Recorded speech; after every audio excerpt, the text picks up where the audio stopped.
April 1st, the Convention of 1833, a call for change in Mexican Texas.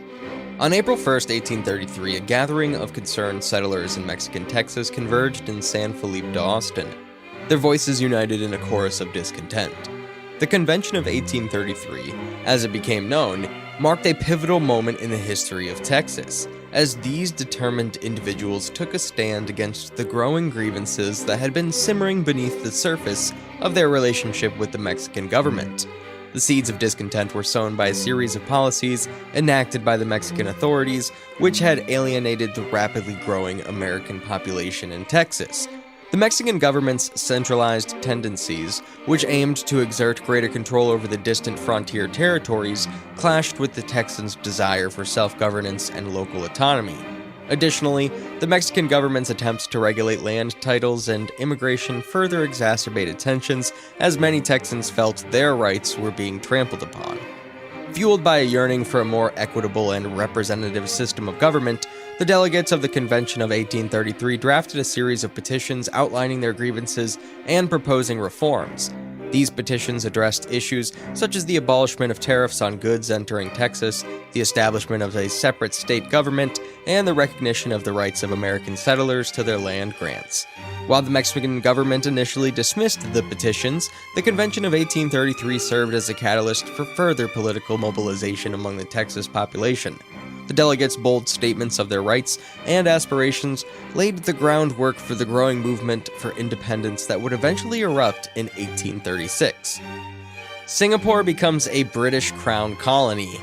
On April 1st, 1867, Singapore became a British Crown colony. This marked a significant change in the status of the city-state, which had been under British rule since 1819, but had previously been administered as a part of the British East India Company. The decision to make Singapore a crown colony was made by the British government in response to a number of factors, including the growing importance of Singapore as a commercial and strategic center in the region. The city-state had become a major entrepot for trade between Europe, Asia, and the Americas, and it was also seen as a key strategic asset in the British Empire's efforts to maintain its dominance in the Far East. The establishment of the Crown Colony of Singapore brought a number of changes to the city-state. The British government assumed direct control of the administration of Singapore, and it introduced a number of reforms, including the establishment of a new legal system and the introduction of representative government. The establishment of the Crown Colony of Singapore was a major turning point in the history of the city-state. It marked the beginning of a period of rapid economic and social development, and it helped to establish Singapore as a major player in the global economy. The sinking of the SS Atlantic. On April 1st, 1873, the White Star steamer SS Atlantic sank off the coast of Nova Scotia, killing 547 people. The sinking was one of the worst marine disasters of the 19th century and led to a number of reforms in maritime safety. The Atlantic was a steamship of 3,863 gross tons, launched in 1871. She was the flagship of the White Star Line and was considered one of the most luxurious and technologically advanced ships of her day. The Atlantic was on her 11th voyage from Liverpool to Boston when she struck an iceberg at 2:30 a.m. on April 1st, 1873. The collision ripped a hole in the ship's hull and caused her to begin to sink. The crew of the Atlantic launched lifeboats, but there were not enough for all of the passengers and the crew. As a result, many people were forced to jump into the icy water. The Atlantic sank with 12 minutes of the collision. Of the 902 people on board, only 355 survived. The sinking of the Atlantic was a major tragedy that shocked the world. The British government appointed a board of inquiry to investigate the cause of the disaster.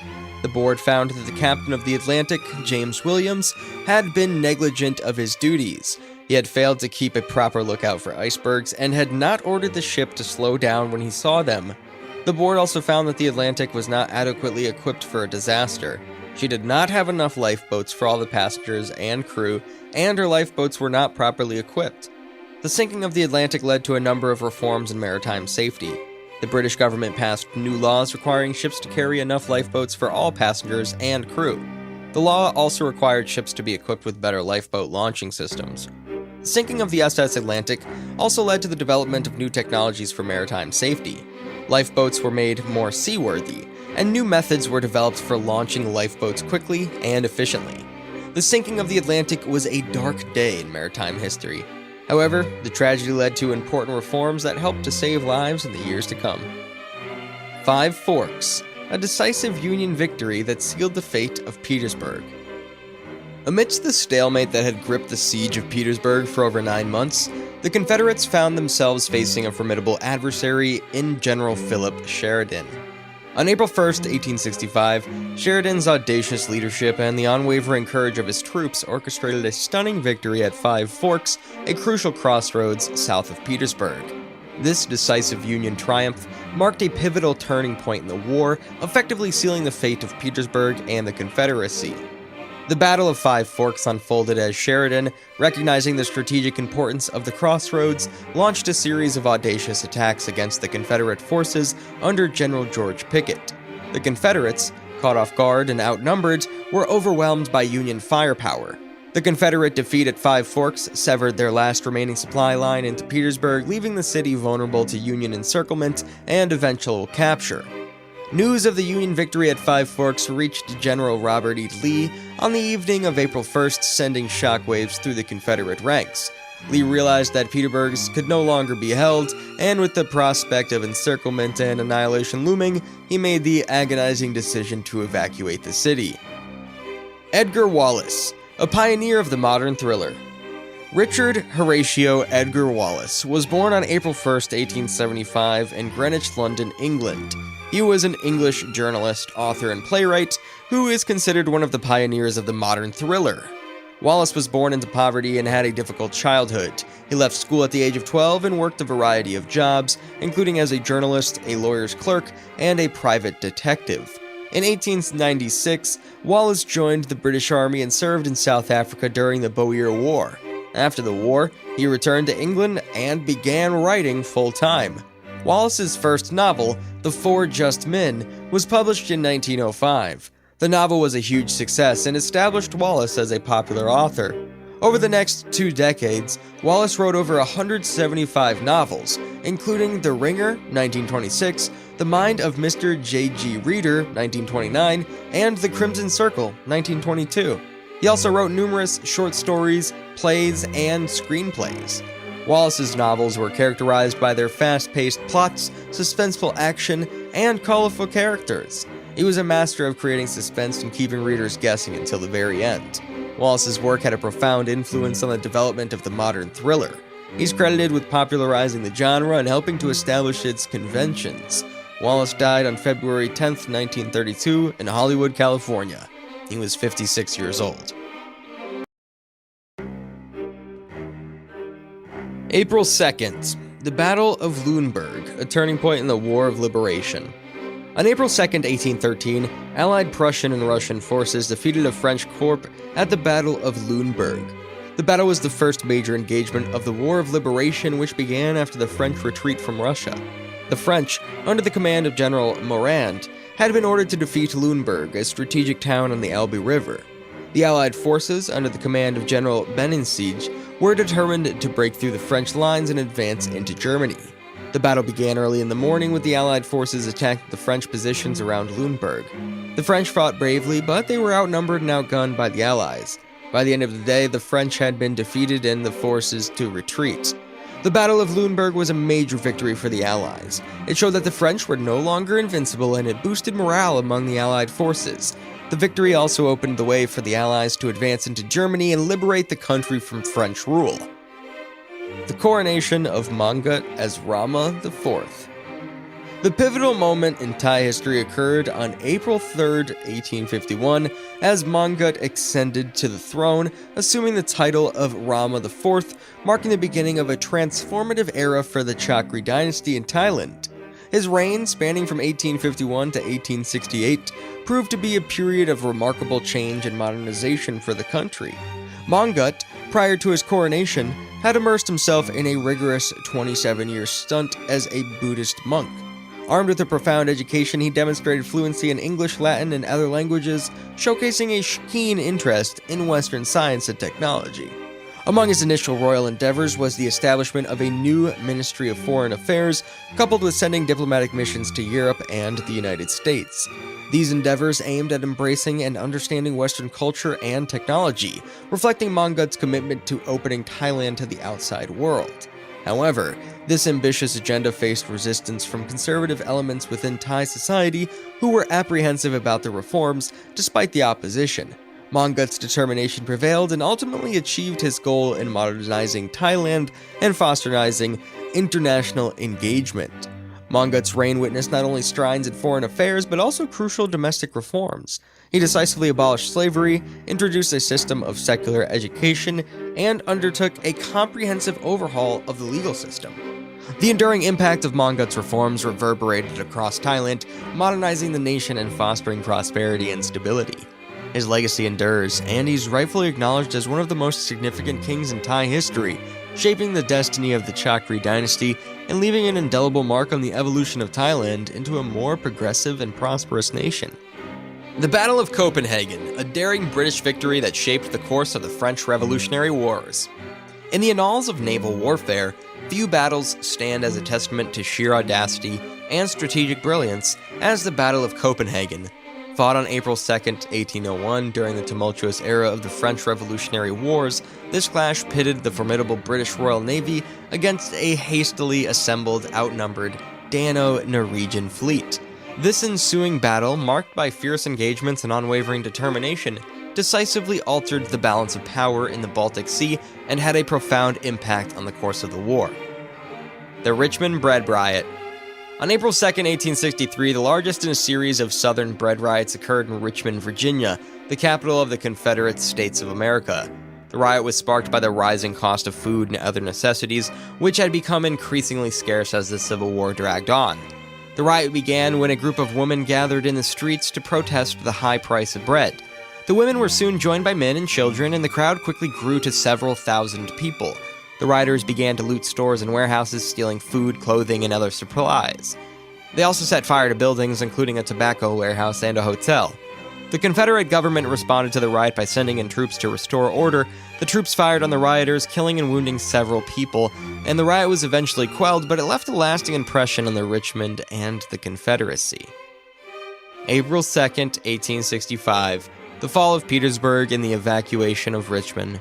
On this pivotal day in the American Civil War, Union forces scored a decisive victory at the Third Battle of Petersburg, leading to the fall of the Confederate stronghold and the evacuation of the capital city, Richmond.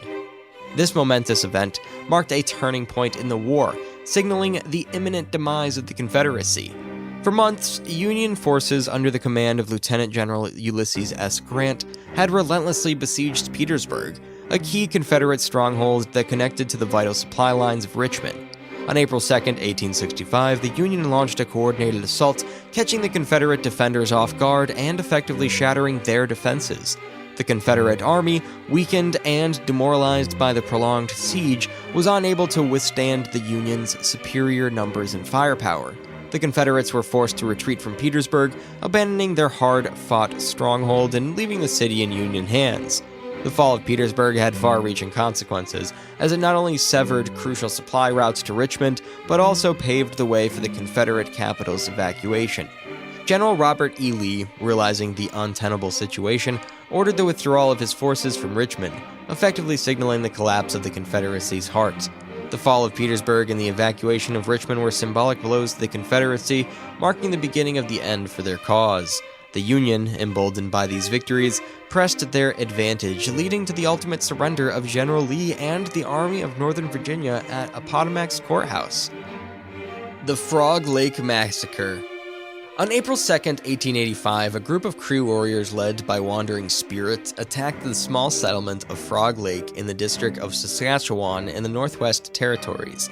The attack resulted in the deaths of 9 people, including the Indian agent Thomas Quinn and the Roman Catholic priest Father Albert Lacombe. The attack was part of the Northwest Rebellion, a Midas uprising against the Canadian government. The Midas, who were of mixed European and Indigenous ancestry, were concerned about the government's plans to assimilate them into Canadian society. The Cree warriors who attacked Frog Lake were motivated by a number of factors, including their own grievances with the government, their desire to support the Midas, and their belief that the white settlers were stealing their land. The attack began early in the morning of April 2nd. The warriors surrounded the settlement and demanded that the residents surrender. When the residents refused, the warriors opened fire. The attack was brief and brutal. The warriors killed 9 people, including Quinn, Lacombe, and 7 other settlers. They also took a number of hostages, including women and children. The attack on Frog Lake shocked the Canadian government and the public. It was seen as a major escalation of the Northwest Rebellion. In the aftermath of the attack, the Canadian government sent troops to the region to suppress the rebellion. The rebellion was eventually put down in May 1885, but the Frog Lake Massacre remains a dark chapter in Canadian history. April 3rd, the first successful Pony Express run. On April 3rd, 1860, marked the commencement of an ambitious venture that would come to symbolize the pioneering spirit of the American West. The first successful Pony Express run from St. Joseph, Missouri to Sacramento, California. Operative for a brief 18 months, from April 1860 to October 1861, the Pony Express left an indelible mark on the landscape of American history. Conceived by the entrepreneurial trio of William H. Russell, Alexander Majors, and William B. Waddell, the Pony Express aimed to capitalize on the opportunity to revolutionize mail delivery across the expansive American West. The arduous route spanned over 1,900 miles, taking approximately 10 days to complete. Riders, the lifeblood of the operation, changed horses every 10 to 15 miles, carrying lightweight and easily portable mail pouches. Undoubtedly, the Pony Express posed substantial risks to its riders. Physical endurance, adept handling of challenging terrains, and resilience against unpredictable weather conditions were prerequisites for those who undertook this perilous task. Speed and precision were imperative, as any errors on the part of the riders could result in delays or losses of mail. Despite the inherent dangers, the Pony Express emerged triumphant, bridging a vital link between the east and west coasts of the United States. Its role in facilitating communication and commerce contributed significantly to the opening up of the American West for settlement. The demise of the Pony Express in 1861 coincided with the completion of the transcontinental telegraph. This technological marvel, providing a faster and more efficient means of communication, rendered the Pony Express obsolete.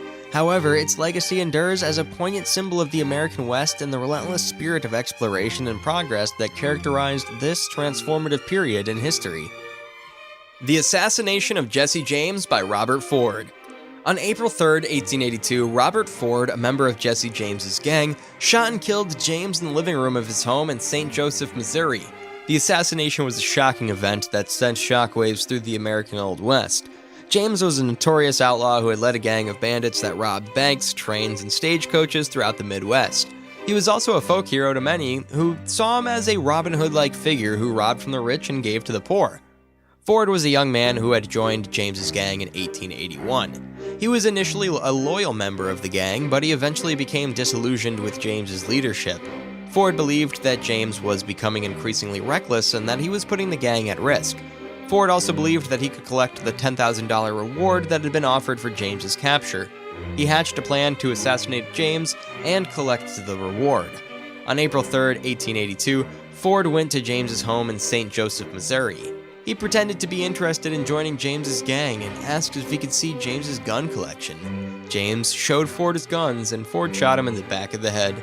James's death was a major blow to the outlaw community. His gang quickly disbanded, and his legend grew in the years that followed. Gottlieb Daimler's revolutionary engine and the birth of the motorcycle. On April 3, 1885, German engineer Gottlieb Daimler received a patent for a groundbreaking invention, a lightweight, high-speed, 4-stroke internal combustion engine. This innovative engine, which Daimler designed in collaboration with his partner Wilhelm Maybach, would revolutionize personal transportation and set the stage for the development of the modern motorcycle. Prior to Daimler's invention, most internal combustion engines were bulky and heavy, making them impractical for use in transportation. Daimler's engine, in contrast, was compact and lightweight, weighing only about 40 kilograms, 88 pounds. This made it possible to power smaller vehicles, such as motorcycles and automobiles. In November 1885, just 7 months after receiving his patent, Daimler applied his groundbreaking engine to the creation of the world's first motorcycle, the Daimler Reitwagen. The Reitwagen, which translates to riding car in German, was a simple yet revolutionary vehicle.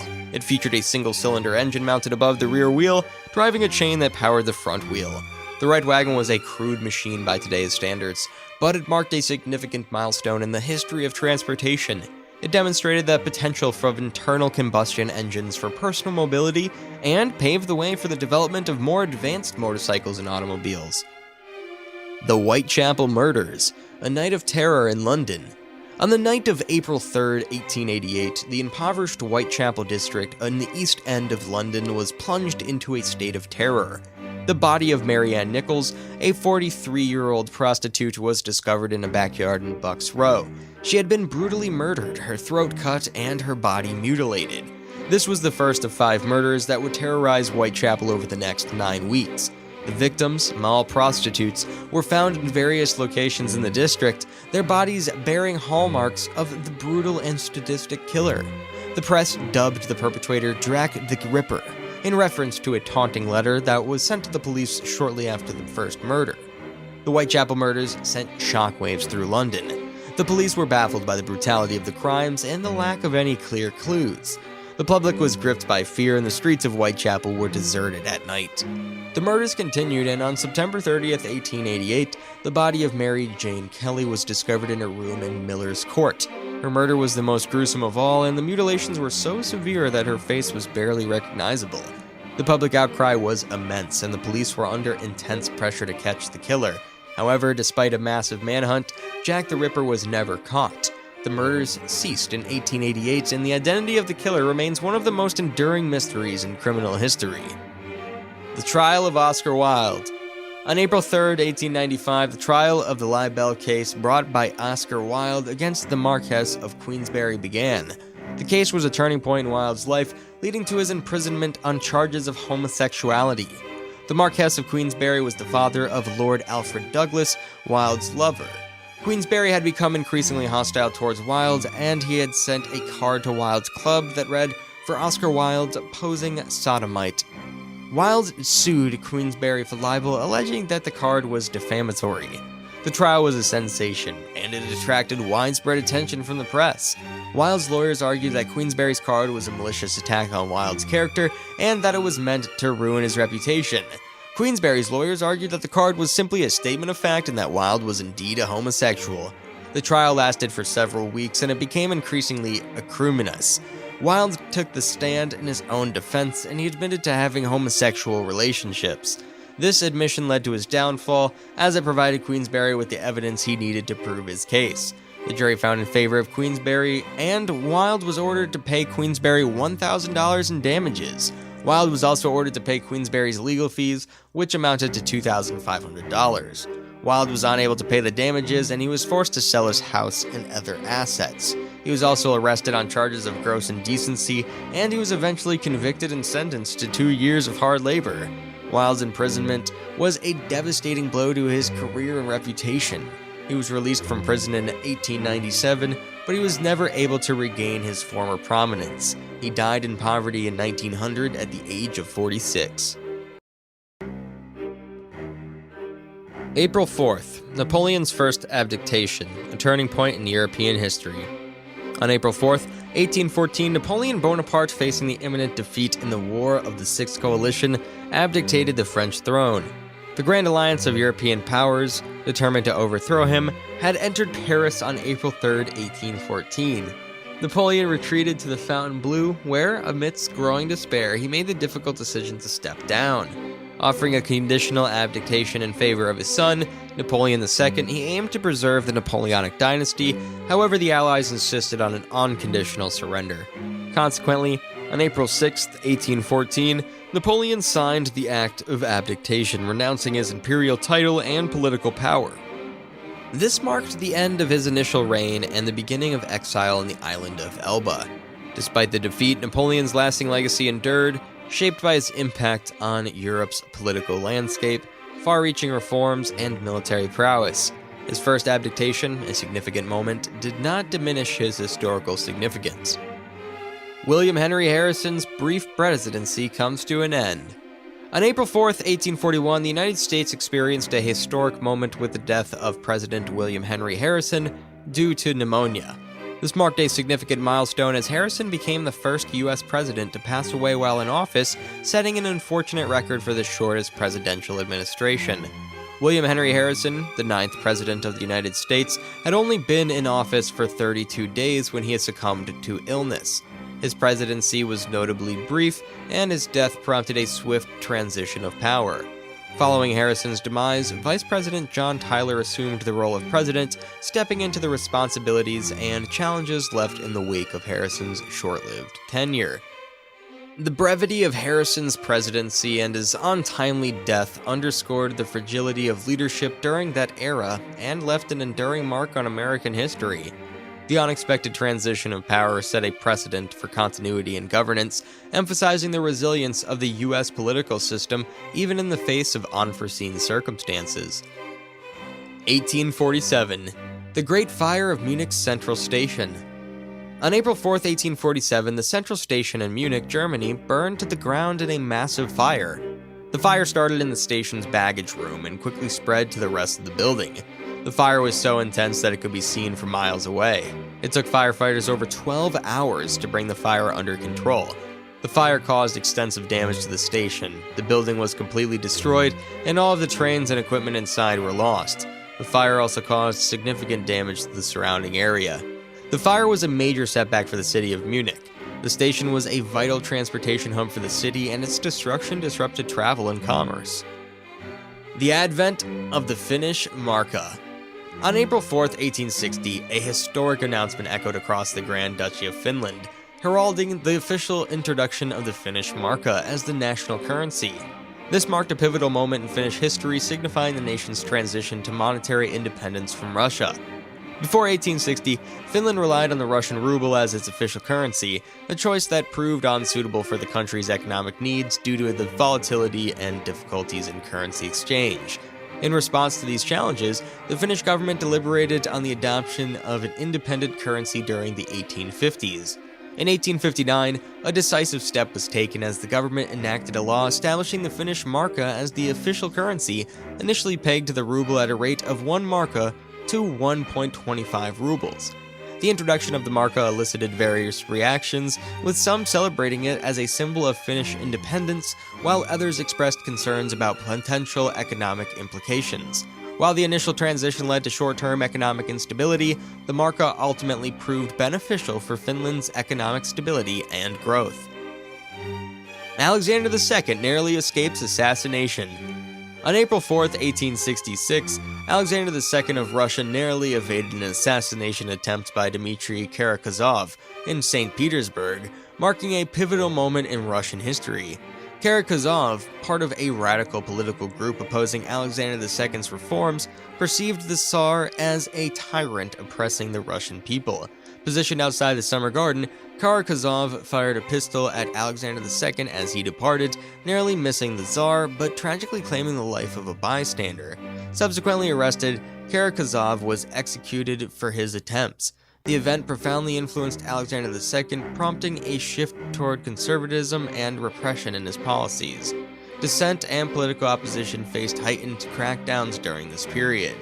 The attempted assassination triggered a wave of political instability, with subsequent years witnessing additional attempts on Alexander II's life, and these events contributed to mounting unrest in Russia, eventually culminating in the Russian Revolution of 1917. 1884. The Armistice of Valparaiso. On April 4, 1884, Chile and Bolivia signed an indefinite armistice agreement in the Treaty of Valparaiso, ending the War of the Pacific. The treaty ceded the coastal province of Antofagasta, with its capital of Antofagasta, to Chile. This made Bolivia a landlocked country. The War of the Pacific was a conflict between Chile, Peru, and Bolivia over control of the nitrate deposits of the Atacama Desert. The war began in 1879 when Bolivia and Chile went to war over a disputed border. Peru intervened on Bolivia's side, but Chile emerged victorious. The Treaty of Valparaiso was a major victory for Chile. It gave Chile control over the nitrate deposits, which were a major source of wealth. The treaty also made Chile the dominant power in South America. The Treaty of Valparaiso had a significant impact on Bolivia. It made Bolivia a landlocked country and deprived it of a major source of revenue. The treaty also led to a period of political instability in Bolivia. April 4th, 1887, Susanna M. Salter makes history. On this date, Argonia, Kansas made history by electing a Susanna M. Salter as the first female mayor in the United States. This groundbreaking event marked a significant step forward in the recognition of women's political leadership in the country. April 5th, the Battle of Mapu. On April 5th, 1818, the Battle of Mapu was fought near Santiago, Chile, between the Chilean independence movement and Spanish royalists. The battle was a decisive victory for the Chileans, led by Bernardo O'Higgins and José de San Martin. The Spanish forces were led by General Mariano Osorio. The Chilean forces were outnumbered by the Spanish, but they had the advantage of surprise. The Chileans attacked the Spanish early in the morning, catching them off guard. The battle was fierce and lasted for several hours. In the end, the Chileans were victorious, routing the Spanish forces. The Spanish suffered heavy casualties, with over 2,000 killed and wounded. The Chileans also suffered casualties, with over 1,000 killed and wounded. The Battle of Mapu was a turning point in the Chilean War of Independence. It effectively ended the Spanish rule in Chile and led to the establishment of the Republic of Chile. The Battle of Yorktown. On April 5, 1862, the Battle of Yorktown began as a part of the Peninsula Campaign of the American Civil War. The battle was fought between Union forces under Major General George B. McClellan and Confederate forces under General Joseph E. Johnston. McClellan's forces had been advancing on Yorktown, a strategic port city on the Virginia Peninsula. Johnston's forces were entrenched behind a series of fortifications. On April 5th, McClellan began a siege of Yorktown. He brought up heavy artillery and began bombarding the Confederate defenses. Johnston, realizing that he could not hold out against the Union forces, evacuated Yorktown on May 3rd. The Battle of Yorktown was a major victory for the Union. It opened the way for McClellan to advance on Richmond, the capital of the Confederate States of America. 1874. President of Peru.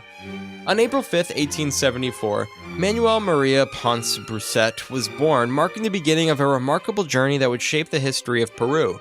Ponce Bruset went on to become a prominent figure, serving as the president of Peru until his passing in 1966. Born into a time of significant political and social change, Ponce Bruset's leadership played a pivotal role in steering the nation through challenging periods. His presidency, marked by dedication and commitment to the welfare of the Peruvian people, left an indelible impact on the country's development. Throughout his tenure, Ponce Bruset implemented key policies aimed at fostering economic growth, social justice, and political stability. His visionary approach and unwavering dedication to the well-being of his fellow citizens earned him respect both domestically and internationally.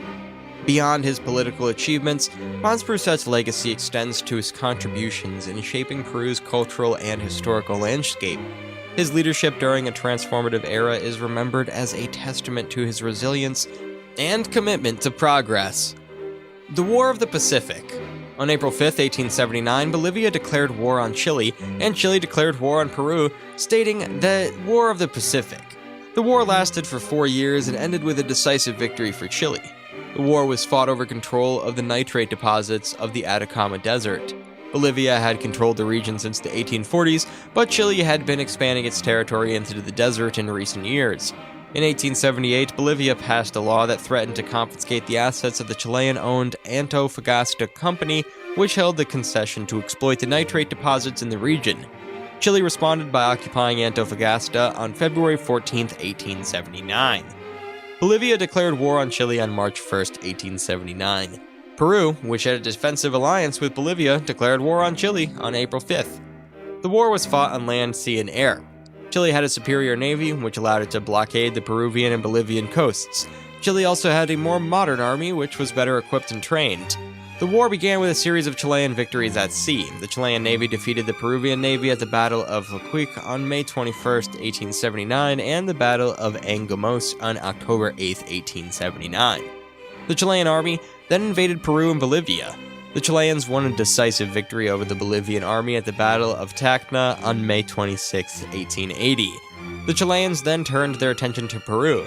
The Chileans won a series of battles in Peru, culminating in the capture of Lima, the Peruvian capital, on January 17, 1881. The war ended with the signing of the Treaty of Ancon on October 20, 1883. The treaty gave Chile control over the nitrate deposits of the Atacama Desert, as well as the provinces of Tarapacá and Arica. The London Court of International Arbitration. On April 5, 1883, the London Court of International Arbitration, LCIA, was founded in London, England. The LCIA is a non-profit, non-governmental organization that provides arbitration and other dispute resolution services. The LCIA was founded by a group of lawyers and businessmen who were concerned about the lack of an effective mechanism for resolving international disputes. The LCIA's founders believed that arbitration was a more efficient and cost-effective way to resolve disputes than litigation. The LCIA quickly became the leading institution for international arbitration.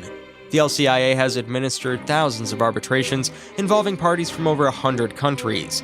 The LCIA's rules and procedures are widely recognized as being fair and impartial. The Tofane Agreement. On April 5, 1886, the Tofane Agreement was signed between the Principality of Bulgaria and the Ottoman Empire. The agreement recognized the unification of Eastern Rumelia with Bulgaria. Eastern Rumelia was a semi-autonomous province in the Ottoman Empire that was located in the southeast of Bulgaria. It had been created in 1878 by the Treaty of Berlin, which ended the Russo-Turkish War of 1877 to 1878. In 1885, a coup d'etat in Eastern Rumelia had led to the unification of the province with Bulgaria. The Ottoman Empire opposed the unification and it sent troops to Eastern Rumelia in an attempt to restore its control. The Tofane Agreement ended the dispute between Bulgaria and the Ottoman Empire. The agreement recognized the unification of Eastern Rumelia with Bulgaria, but it also gave the Ottoman Empire small parts of Eastern Rumelia and the financial indemnity. The Tofane Agreement was a major victory for Bulgaria, as it marked the end of the Ottoman control over Bulgaria and it paved the way for the establishment of the modern Bulgarian state. April 6th, 1800. The Treaty of Constantinople and the birth of the Septinsular Republic. On April 6, 1800, March 21, 1800, in the old-style calendar of the Ottoman Empire, the Treaty of Constantinople was signed between the Ottoman Empire and Russia. This pivotal agreement marked the establishment of the Septinsular Republic, the first self-governing Greek state since the Byzantine Empire's collapse. Comprising of Ionian islands of Corfu, Cephalkefalina, Zakynthos, Ithnica, Lefkada, Katharia, and Paxos, the Septinsular Republic had been under Ottoman rule since the 15th century. However, in the late 18th century, these islands experienced a surge in autonomy. The treaty solidified this autonomy, granting the islands self-governance under Ottoman protection. They were endowed with the constitution, flag, and government, preserving their Orthodox Christian religion and cultural heritage. The birth of the Septinsular Republic was a crucial moment in the Greek quest for independence. It illustrated a growing desire for self-governance and cultural preservation among Greeks even under Ottoman dominion. Though annexed by the French Emperor in 1807, the Septinsular Republic served as a blueprint for future Greek independence movements and significantly influenced the development of Greek national identity. 1808, the American Fur Company. Founded on April 6, 1808 by John Jacob Astor, the American Fur Company played a pivotal role in shaping the economic landscape of the United States and capitulating Astor to become the nation's first millionaire. Astor, a German immigrant who arrived in the U.S. in 1784, recognized the lucrative potential for the fur trade and embarked on a successful career in the business. Swiftly rising to dominance, the American Fur Company became a key player in the fur trading industry, contributing significantly to the exploration and expansion of the American West. Astor's business acumen, the company's efficient organization, and its collaboration with Native American tappers were crucial factors in its remarkable success. Astor's venturesome spirit and willingness to take risks were evident in the American Fur Company, which emerged as one of his most prosperous endeavors. The company not only secured Astor's wealth, but also played a role in shaping the trajectory of the American West's development. 1814. The Bourbon Restoration. On April 6, 1814, Napoleon Bonaparte abdicated the throne of France and was exiled to the island of Elba. This marked the end of the French Empire and the beginning of the Bourbon Restoration. The Bourbons were the former ruling family of France, and they had been overthrown by the French Revolution in 1789. Napoleon's defeat at the Battle of Leipzig on October 1813 led to the coalition of European powers invading France. The coalition forces entered Paris on March 31st, 1814, and Napoleon was forced to surrender. He signed his first abdication on April 4th, but this was rejected by the Allies. He then signed a second abdication on April 6th, which was accepted. The Bourbons were restored to power in France, and Louis XVIII was crowned king on May 8, 1814. The Bourbon restoration lasted until the July Revolution of 1830, when Louis Philippe was proclaimed king. 1841. John Tyler's inauguration. On April 6, 1841, John Tyler was inaugurated as the 10th President of the United States, succeeding William Henry Harrison, who had passed away 2 days earlier. Tyler, a Democrat elected as Harrison's vice president on the Whigs ticket, became the first vice president to assume the presidency due to the death of a sitting president. The inauguration took place at the Browns Indian Queen Hotel in Washington, D.C., featuring a simple ceremony where Chief Justice Roger B. Taney administered the oath of office. Tyler's presidency was characterized by conflicts as he vetoed several Whig-backed bills, leading to his expulsion from the Whig Party. Notably, he approved the annexation of Texas, ratified by the Senate in 1845, a decision that contributed to the outbreak of the Mexican-American War. Tyler left office in 1845, making him the only president to complete a full term without being elected to either the presidency or the vice presidency. 1862. The Battle of Shiloh. On April 6, 1862, the Battle of Shiloh began, one of the bloodiest battles in the American Civil War. The battle took place in Tennessee, where Union forces under General Ulysses S. Grant met Confederate troops led by General Albert Sidney Johnston. The Confederates launched a surprise attack on the Union forces, and they initially gained the upper hand. Johnston was killed in the fighting, and Confederate command fell to General P.G.T. Beauregard. The Union forces were able to rally, and they eventually drove the Confederates back. The battle ended on April 7th with a Union victory.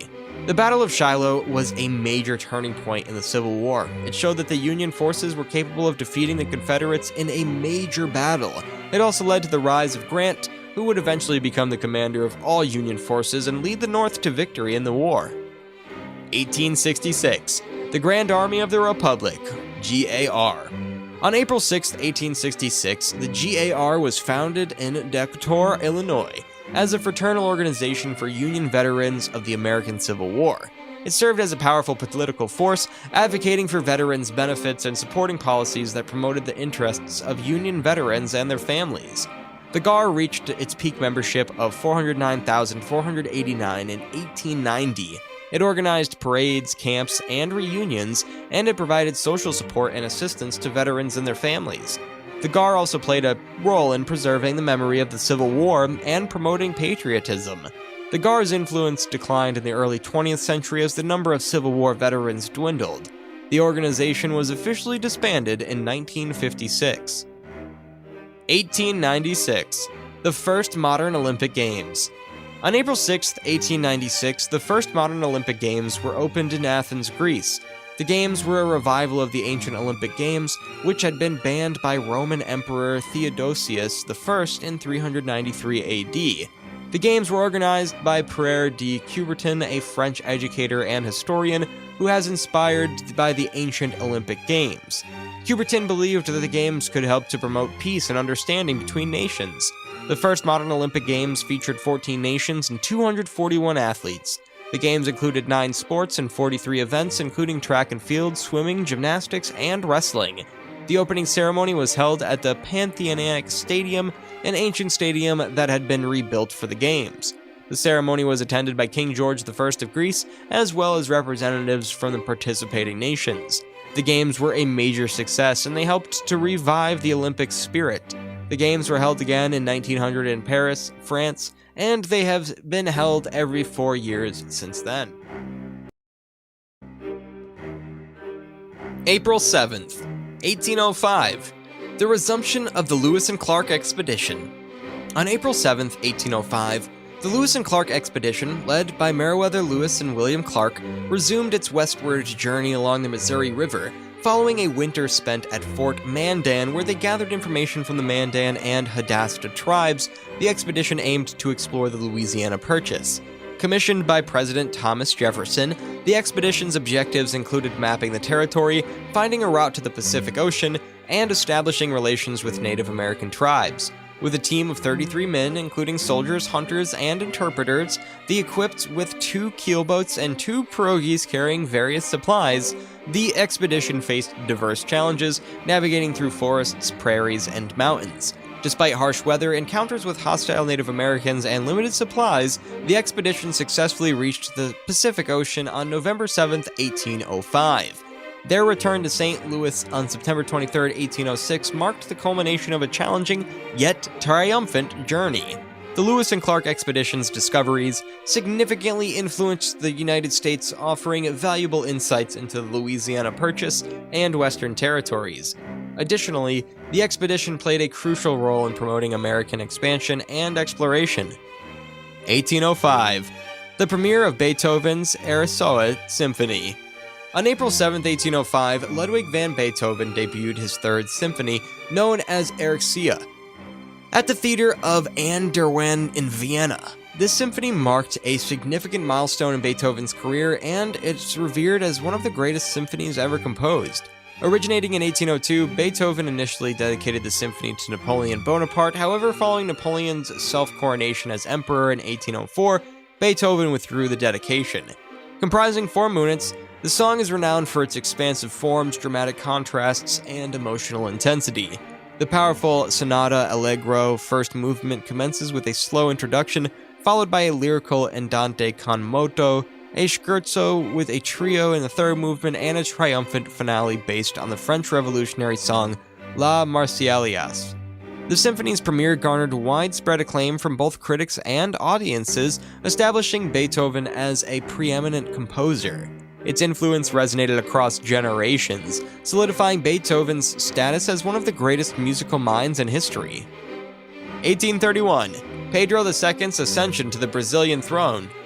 On April 7, 1831, Pedro II of Brazil was declared emperor of the age of 5. His father, Pedro I, had abdicated the throne in his favor, leading to a period of regency until Pedro II reached maturity. His reign, lasting 58 years, was characterized by economic growth, political stability, and significant social reforms, including his support for the abolition of slavery in Brazil achieved in 1888. Pedro II, a highly educated and intelligent leader, was admired for his diplomatic skills and political acumen. He championed education, the arts, and sciences, and was a fervent advocate for Brazilian independence and sovereignty. Despite his popularity, Pedro II's rule came to an abrupt end in 1889 when a military coup ousted the monarchy, establishing a republic in Brazil. Pedro II lived in exile in Europe until his passing in 1891. 1842. First Anglo-Afghan War. On April 7, 1842, a significant event unfolded during the First Anglo-Afghan War. The culmination of the siege of Jalalabad, the relief forces, led by General George Pollock, successfully repelled the besiegers commanded by Muhammad Akbar, bringing an end to the prolonged siege. The stalwart defenders, under the leadership of Robert Henry Sale, had held out Jalalabad since November 12th of the preceding year. The siege of Jalalabad was a crucial episode in the broader context of the First Anglo-Afghan War, a conflict marked by complex geopolitical dynamics and military engagements. The successful defense and release of Jalalabad represented a triumph for the British forces, proving a glimmer of hope amidst the challenges they faced in the harsh Afghan terrain. General Pollock's decisive action not only lifted the siege, but also showcased the resilience and strategic prowess of the British forces. The defenders, who endured months of hardship and isolation, emerged victorious, solidifying Jalalabad's place in the annals of military history. 1862. The Battle of Shiloh. On April 6 or 7th, 1862, the Battle of Shiloh, one of the bloodiest battles of the American Civil War, took place near Shiloh, Tennessee. Union forces under General Ulysses S. Grant were surprised by a Confederate attack led by General Albert Sidney Johnston. Johnston was killed in the fighting, and Confederate command fell to General P.G.T. Beauregard. The Union forces were able to rally, and they eventually drove the Confederate back. The battle ended on April 7th with a Union victory. The Battle of Shiloh was a major turning point in the Civil War. It showed that the Union forces were capable of defeating the Confederates in a major battle. It also led to the rise of Grant, who would eventually become the commander of all Union forces and lead the North to victory in the war. 1868. The assassination of Thomas D'Arcy McGee. On April 7, 1868, Thomas D'Arcy McGee, a key father of the Confederation, was assassinated by a Fenian activist. Born in Ireland in 1825, McGee fled to Canada in 1857, becoming a prominent Irish-Canadian politician and leading figure in Canadian politics. Advocating strongly for Irish independence, McGee played a vital role in the formation of the Dominion of Canada. As a member of Parliament and a minister of the Macdonald government, he passionately supported Confederation, envisioning a united and prosperous nation. Despite his popularity, McGee faced controversy, particularly for his vocal opposition to Fenianism, a movement advocating Irish independence through force. On April 7, 1868, while walking home from the House of Commons, McGee was fatally shot by Patrick James Whelan, a Fenian activist hired to carry out the assassination. McGee's sudden death sent shockwaves through Canada, mourning the loss of a revered and respected figure in the nation's history. 1897. Great idea. On April 7, 1897, a consequential event unfolded as Greece, influenced by the McQuarrie idea, refused to comply with the Ottoman Empire's ultimatum demanding the withdrawal of Greek forces that had landed on the island of Crete on February 15th. This refusal marked the beginning of the Greco-Turkish War. The McQuarrie idea, or Great Idea, was a nationalistic concept in Greece that sought to reclaim territories with a significant Greek population, including parts of the Ottoman Empire. The tensions surrounding the situation in Crete, where a Greek population existed, escalated to the point where diplomatic efforts gave way to armed conflict. Greece's rejection of the Ottoman ultimatum triggered hostilities, leading to the Greco-Turkish War of 1897. The war, also known as the 30 Days' War, was characterized by intense but brief military engagements. Despite the initial aspirations of the McQuarrie idea, the conflict ended with Greece facing military defeat, and the intervention of the Great Powers resulted in the signing of the Treaty of Constantinople in December 1897. April 8th, 1812. The transfer of the Finnish capital to Helsinki. On April 8, 1812, Caesar Alexander I of Russia declared the official relocation of the Finnish capital from Turku to Helsinki. This decision marked a pivotal moment in Finnish history, significantly influencing the nation's development. Turku had served as the Finnish capital since the 13th century, but was deemed vulnerable due to its coastal location and perceived alignment with Sweden. In contrast, Helsinki, situated on the south coast, was better protected by the Salmileno fortress and held a more central position within Finland. Additionally, Helsinki was predominantly Finnish-speaking, fostering a stronger connection to the local identity. Tsar Alexander I's decision aimed to enhance Finland's security and promote its nationalism. The transfer prompted rapid expansion and modernization of Helsinki, including the construction of new government buildings and institutions. This transformation propelled Helsinki into a thriving city, playing a central role in Finland's ongoing development. 1820. The discovery of Venus de Milo. On April 8, 1820, a Greek peasant named Yorgos Kentradis discovered the Venus de Milo on the Aegean island of Milos. The statue was found buried in the ruins of an ancient quarry, and it was immediately recognized as a masterpiece of Greek art. The Venus de Milo is a marble statue of a female figure, most likely Aphrodite, and the Greek goddess of love. The statue is over 2 meters, 6 feet 7 inches tall, and it's notable for its beauty, grace, and sensuality. The figure stands with her weight on her right leg and her left leg raised, her head is turned to the left, and she is wearing a chiton, a loose-fitting garment, and a hymenation, a cloak. The statue is made of Parian marble, a type of marble that is known for its whiteness and purity. The statue is believed to have been created in the 2nd century BC during the Hellenistic period. The Venus de Milo was purchased by the French government in 1821, and it's now on display at the Louvre Museum in Paris. The statue is one of the most famous works of art in the world, and it's a symbol of Greek beauty and culture. 1832. The Black Hawk War. On April 8, 1832, approximately 300 troops from the United States 6th Infantry departed St. Louis, Missouri, to engage in the conflict against the Sauk Native Americans. Spanning from April to August 1832, this war was the final major Indian conflict in the eastern United States. initiated when Sauk and Fox warriors, led by Black Hawk, crossed the Mississippi River into Illinois. The conflict arose from the Sauk's resistance to a land cession treaty signed in 1804. Concerned about potential attacks on white settlements, the U.S. government dispatched troops, leading to clashes, including the Battle of Stillman's Run on May 14, 1832. While the Sioux suffered defeat at Stillman's Run, they continued to resist, surrendering on August 27, 1832. The war claimed the lives of around 300 American soldiers and 600 Sioux and Fox warriors. 1866. Italy and Prussia's secret alliance. On April 8, 1866, Italy and Prussia entered into a clandestine alliance against the Austrian Empire, setting the stage for the Austro-Prussian War and the subsequent unification of Germany. Motivated by Italy's ambition to annex Austrian territories and Prussia's desire to expand its influence in Germany while weakening Austria, the alliance outlined a coordinated war strategy. Italy would attack Austria from the south, while Prussia would launch a northern offensive. The unexpected alliance caught Austria off guard, as it had anticipated a war solely against Prussia.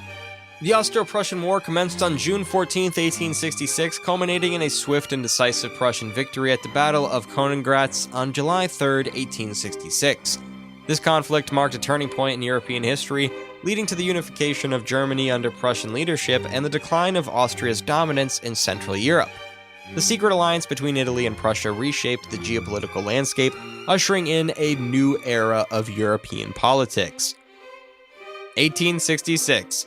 William Ewart Gladstone introduces the first Irish Home Rule Bill. On April 8, 1886, William Ewart Gladstone, a British Prime Minister, introduced the first Irish Home Rule Bill into the House of Commons. The bill proposed to establish a devolved parliament in Ireland with control over domestic affairs, such as education, agriculture, and local government. The bill was met with strong opposition from the Conservative Party and from many Liberal MPs. The Conservatives argued that the Home Rule would weaken the United Kingdom and would lead to the separation of Ireland. The Liberal MPs who opposed the bill argued that it did not go far enough and that it would not satisfy Irish demands for self-government. The bill was defeated in the House of Commons on June 8, 1886, by a vote of 343 to 313.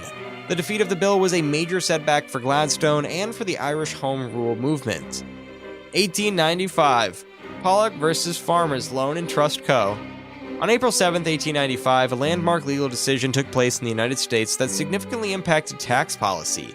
In the case of Pollock v. Farmers Loan and Trust Co., the Supreme Court of the United States declared unapportioned income tax to be unconstitutional.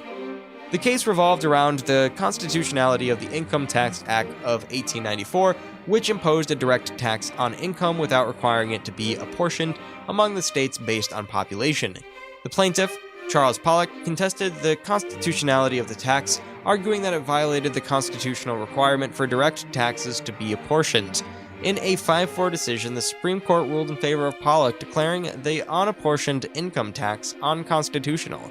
The decision had significant implications for federal taxation and prompted a reevaluation of tax laws. As a result, the Income Tax Act of 1894 was effectively nullified, leading to the need for a constitutional amendment to authorize income taxation.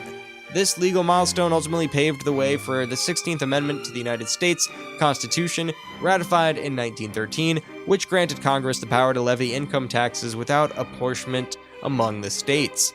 The Pollock decision and the subsequent amendment marked a transformative moment in U.S. tax history, shaping the nation's approach to income taxation for years to come. April 9th, 1834. The Second Lyons Silk Workers Uprising. The Second Lyons Silk Workers Uprising in 1834 emerged from a confluence of factors that fueled discontent among French silk workers. The practice of lawn dumping, importing cheaper silk from China, had led to a decline in wages for the workers. Simultaneously, recent laws enabling harsh punishment for strikers exacerbated tensions. The revolutionary spirit of the French Revolution further influenced the workers, driving their demand for a republican government. Protests against wage cuts served as a catalyst for the uprising, rapidly gaining momentum as thousands of silk workers flooded the streets, seizing control of factories and constructing barricades. In response to the escalating unrest, the French government swiftly deployed the army, suppressing the rebellion within a week. The intervention resulted in a significant toll, with hundreds of workers' casualties and the arrest of thousands.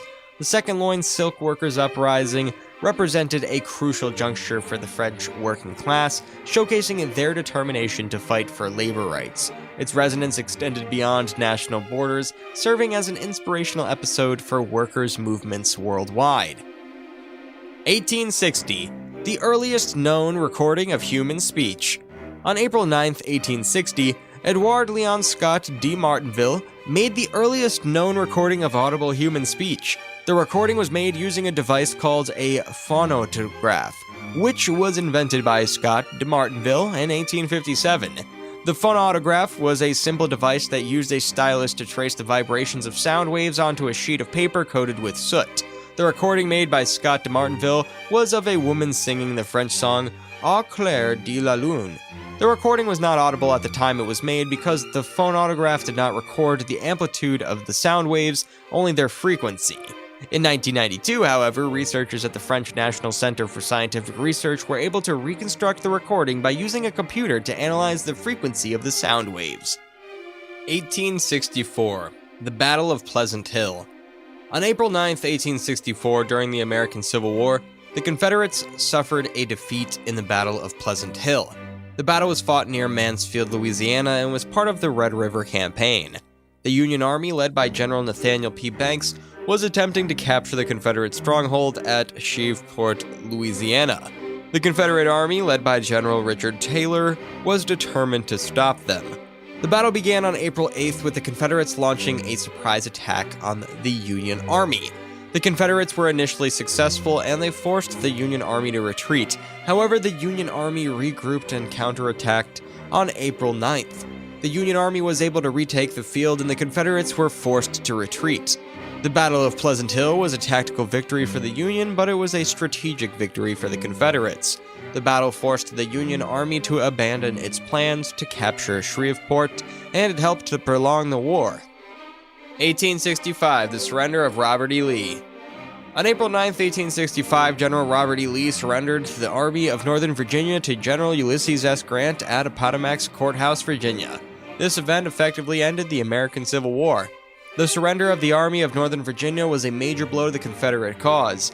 Lee's army was the largest and best-equipped Confederate army in the field, and its surrender effectively ended all organized Confederate resistance in the East. The surrender also had a significant impact on the morale of the Confederate people. Many Confederates had hoped that Lee would be able to lead them to victory, and his surrender was a crushing blow. The surrender of the Army of Northern Virginia was a turning point in the Civil War, and it marked the beginning of the end for the Civil War, and it paved the way for the reunification of the United States. 1867, the Alaska Purchase.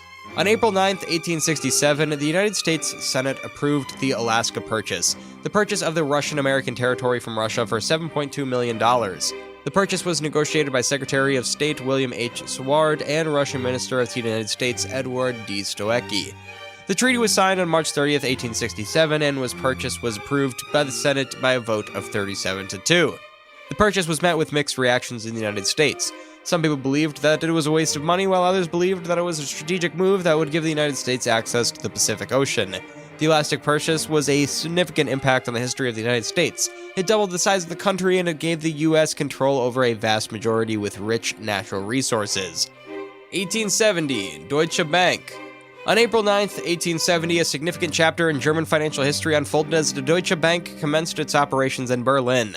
This milestone came after the Prussian state government granted the bank its concession on March 10th. Established as a private institution, the Deutsche Bank played a crucial role in shaping Germany's burgeoning industrial and economic landscape during the 9th century. With it focused on facilitating trade and investment, the bank quickly grew to become a key player in the financial sector. The decision to grant the concession by the Prussian state government underscored the recognition of the Deutsche Bank's potential to contribute to the economic development of the region.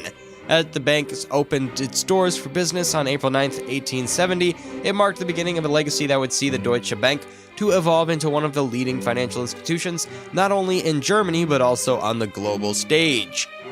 1872, Milk Powder. On April 9, 1872, Samuel R. Percy was granted a significant U.S. patent for a process revolutionizing the production of milk powder. Percy's innovation marked a transformative moment in the dairy industry, offering a practical solution for the preservation and storage of milk. the patented process allowing for the dehydration of milk to create a powder form, ensuring a longer shelf life and easier transportation. This breakthrough was particularly valuable in an era when refrigeration technology was limited and the preservation of perishable goods presented a significant challenge. Piercy's invention not only addressed issues of storage and transportation, but also opened up new possibilities for the use of milk in various industries. Milk powder became a versatile ingredient in food production, contributing to the development of products ranging from baked goods to beverages. April 10th. The 1815 Mount Tambora eruption. On April 10th, 1815, Mount Tambora, a stratovolcano on the Indonesian island of Sumbawa, unleashed the largest volcanic eruption in recorded history, lasting nearly 3 months. This cataclysmic event ejected approximately 14 cubic kilometers of ash and volcanic material, audible as far away as Australia and India. The eruption weakened havoc in the surrounding region, triggering earthquakes, tsunamis, and extensive flooding. The ash cloud blocked sunlight, causing temperatures to plummet and widespread crop failures, resulting in an estimated 71,000 casualties. Beyond its local impact, the eruption altered the global climate. The ejected ash induced a cooling effect, leading to the year without a summer, a period marked by extreme weather events such as cold winters, floods, and droughts. The eruption of Mount Tambora is estimated to have caused a 0.5 degrees Celsius decrease in global temperatures. 1821. The hanging of Patriarch Gregory V of Constantinople. On Easter Sunday, April 10, 1821, Patriarch Gregory V of Constantinople was hanged by the Ottoman government at the Patriarch's main gate, his body later thrown into the Bosphorus. A pivotal moment in the Greek War of Independence, Gregory V, a vocal critic of Ottoman rule, had supported the uprising. Accused of treason, he was excommunicated, arrested, and publicly hanged. This brutal act shocked both Greeks and the international community, becoming a rallying point for Greek revolutionaries who perceived it as a symbol of Ottoman cruelty. In 1924, Gregory V was canonized as a martyr by the Greek Orthodox Church, his death remaining a poignant symbol of the Greek struggle for independence. 1821. The island of Pesara joins the Greek War of Independence. On April 10, 1821, the island of Pesara joined the Greek War of Independence against the Ottoman Empire. Pesara was a small island in the Aegean Sea with a population of about 10,000 people. The island was known for its strong maritime tradition, and its fleet of merchant ships and privateers played a significant role in the war. The decision to join the war was a unanimous one among the islanders. They were inspired by the events of the Greek Revolution, which had begun earlier that year, and they were eager to fight for their independence. The islanders of Pesara quickly became one of the most active and successful forces in the war. Their fleet raided Ottoman shipping and coastal towns, and they provided support to other Greek forces on land. In 1824, the Ottoman navy attacked Pesara. The islanders fought bravely, but they were eventually defeated. The Ottoman forces destroyed the island's fleet and killed or enslaved thousands of its inhabitants. The destruction of Pesara was a major setback for the Greek War of Independence. However, the islanders' sacrifice helped to inspire the Greek people and to keep the revolution alive. 1826. The heroic exodus of Missolonghi. On April 10, 1826, the besieged residents of Missolonghi attempted a daring escape from the Ottoman siege that had tormented them for over a year. This event, known as the heroic exodus of Missolonghi, epitomizes the resilience and sacrifices of the townspeople during the Greek War of Independence. Having endured starvation, disease, and constant bombardment, over 10,500 people, including women, children, and the elderly, embarked on a perilous journey to break free from the Ottoman forces on the night of April 10th. Their escape involved crossing a narrow causeway, exposed to Ottoman gunfire, and wading through the icy waters of Achelous River. The Ottomans, anticipating the breakout, lined the causeway and riverbank with troops, resulting in a fierce battle with many casualties. Although a small number managed to reach safety in nearby mountains and villages, the majority perished during the escape or in the following days due to harsh conditions. While a tragic event, the heroic exodus of Missolonghi symbolized the Greek people's determination for independence. The sacrifices of the town's residents inspired Greek forces and garnered international support. The episode played a pivotal role in shaping Greek national identity, turning Missolonghi into a symbol of resistance and resilience, remembered as a testament to the human spirit in adversity. 1858. The recasting of Big Ben. On April 10, 1858, the Whitechapel Bell Foundry recast the original Big Ben bell, which had cracked during testing. The new 13.76-ton, 30,300-pound bell was installed in the Elizabeth Tower, formerly the Clock Tower, of the Palace of Westminster in October 1858.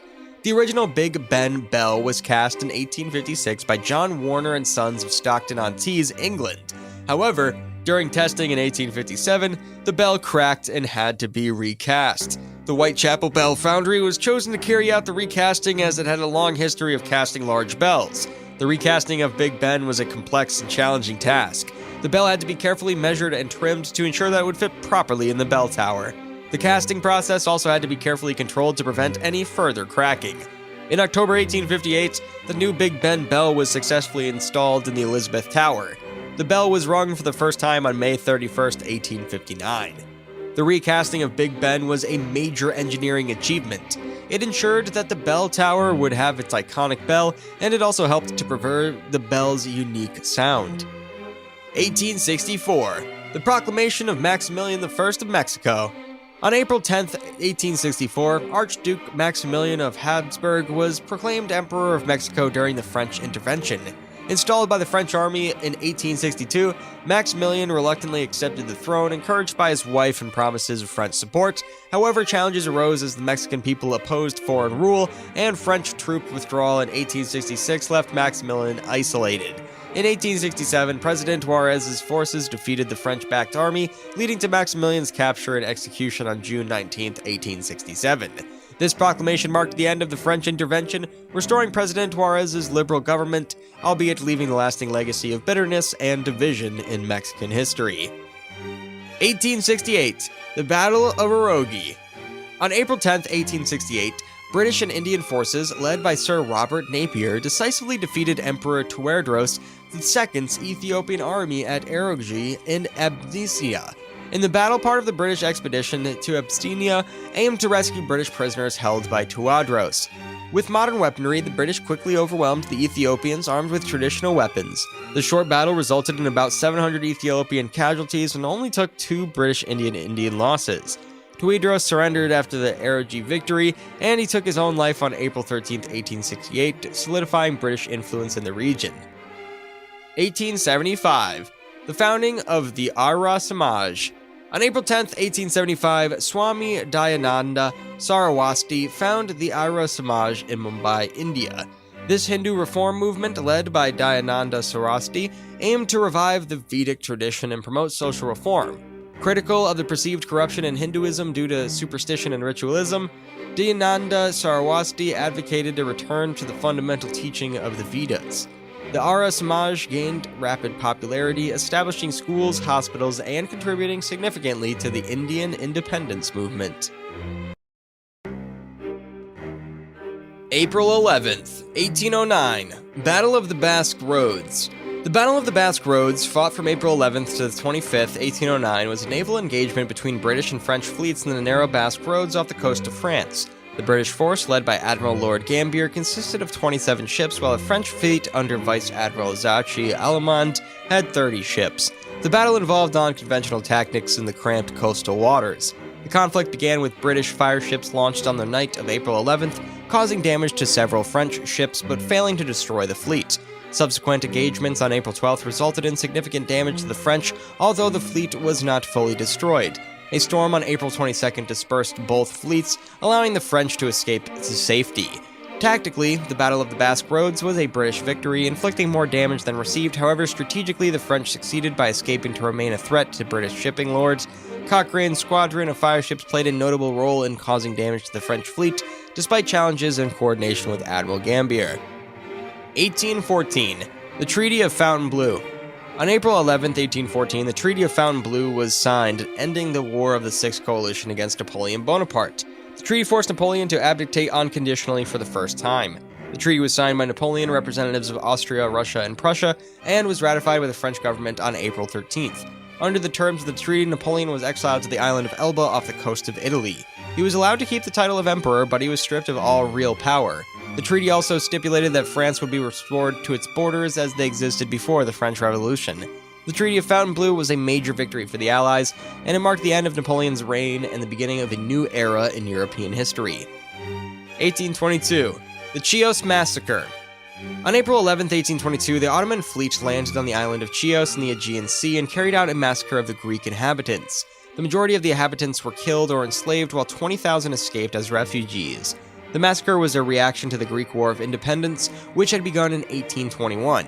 The Ottomans were determined to crush the Greek rebellion, and they saw the massacre as a way of sending a message to other Greeks. The massacre began on March 30th, 1822, when Ottoman ships bombarded the town of Chios. The bombardment continued for several days, and the town was reduced to rubble. On April 11th, Ottoman troops landed on the island and began killing and enslaving the Greek inhabitants. The massacre lasted for several weeks, and it's estimated that up to 100,000 Chiots were killed or enslaved.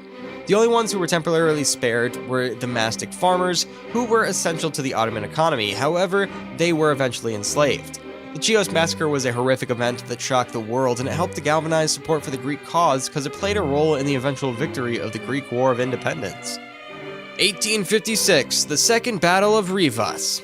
On April 11, 1856, the Second Battle of Rivas took place in Rivas, Nicaragua. The battle was fought between Costa Rican forces led by General Juan Rafael Mora Porras and the filibuster forces of American mercenary William Walker. The battle began when the Costa Ricans attacked the filibusters' position in the town of Rivas. The filibusters were outnumbered and outgunned, but they were able to hold out for several hours. In a daring act of heroism, Costa Rican soldier Juan Santamaria volunteered to burn down the hostel where the filibusters were holed up. Santamaria set fire to the hostel with a torch and was killed in the ensuing battle.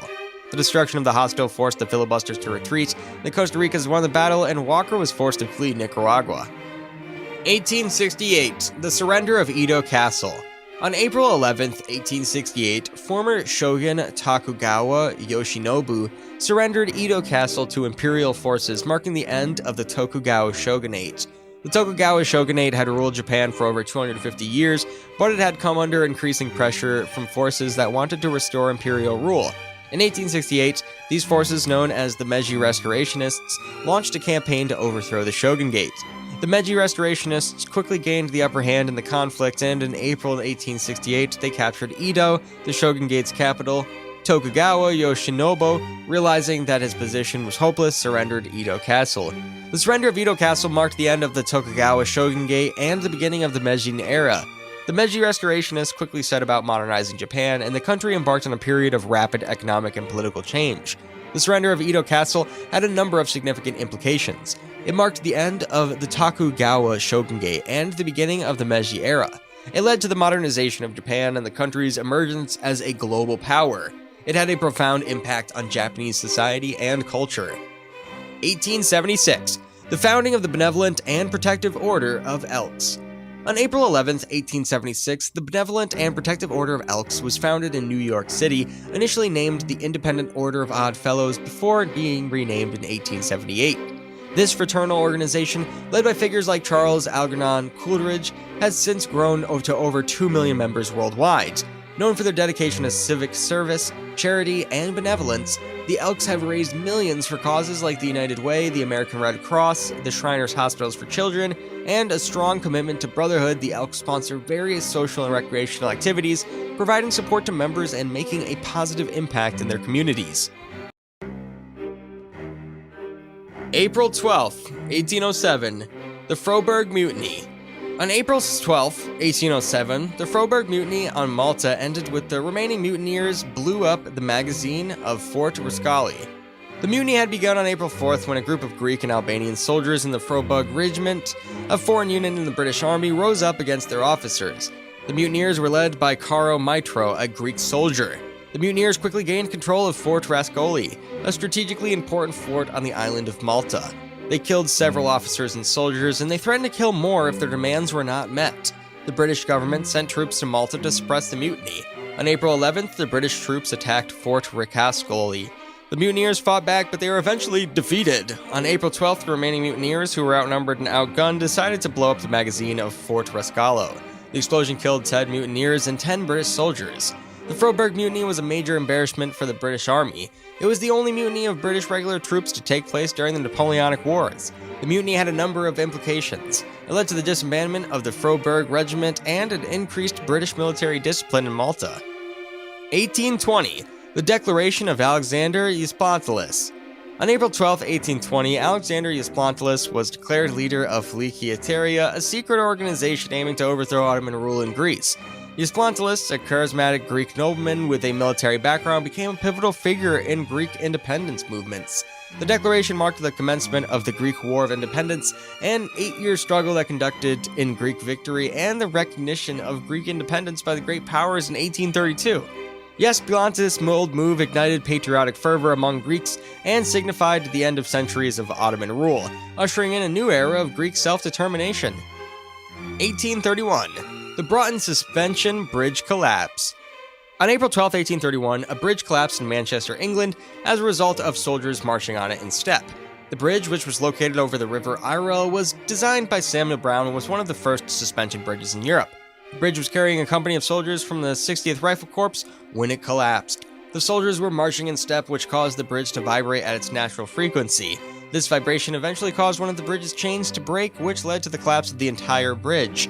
The collapse of the Broughton Suspense Bridge was a major engineering disaster. It led to the deaths of 18 soldiers and injured many others. The disaster also led to a number of changes in the bridge design, including the requirement that bridges be strong enough to withstand the vibrations caused by marching troops. 1861. The Battle of Fort Sumner. On April 12, 1861, Confederate forces fired on Fort Sumter, a Union fort in the harbor of Charleston, South Carolina. The attack marked the beginning of the American Civil War. The South Carolina militia had been surrounding Fort Sumter for several weeks. The fort was garrisoned by a small force of Union soldiers under the command of Major Robert Anderson. On April 11th, Confederate General P.G.T. Beauregard demanded that Anderson surrender the fort. Anderson refused, and Beauregard ordered his forces to open fire. The bombardment of Fort Sumter lasted for 34 hours.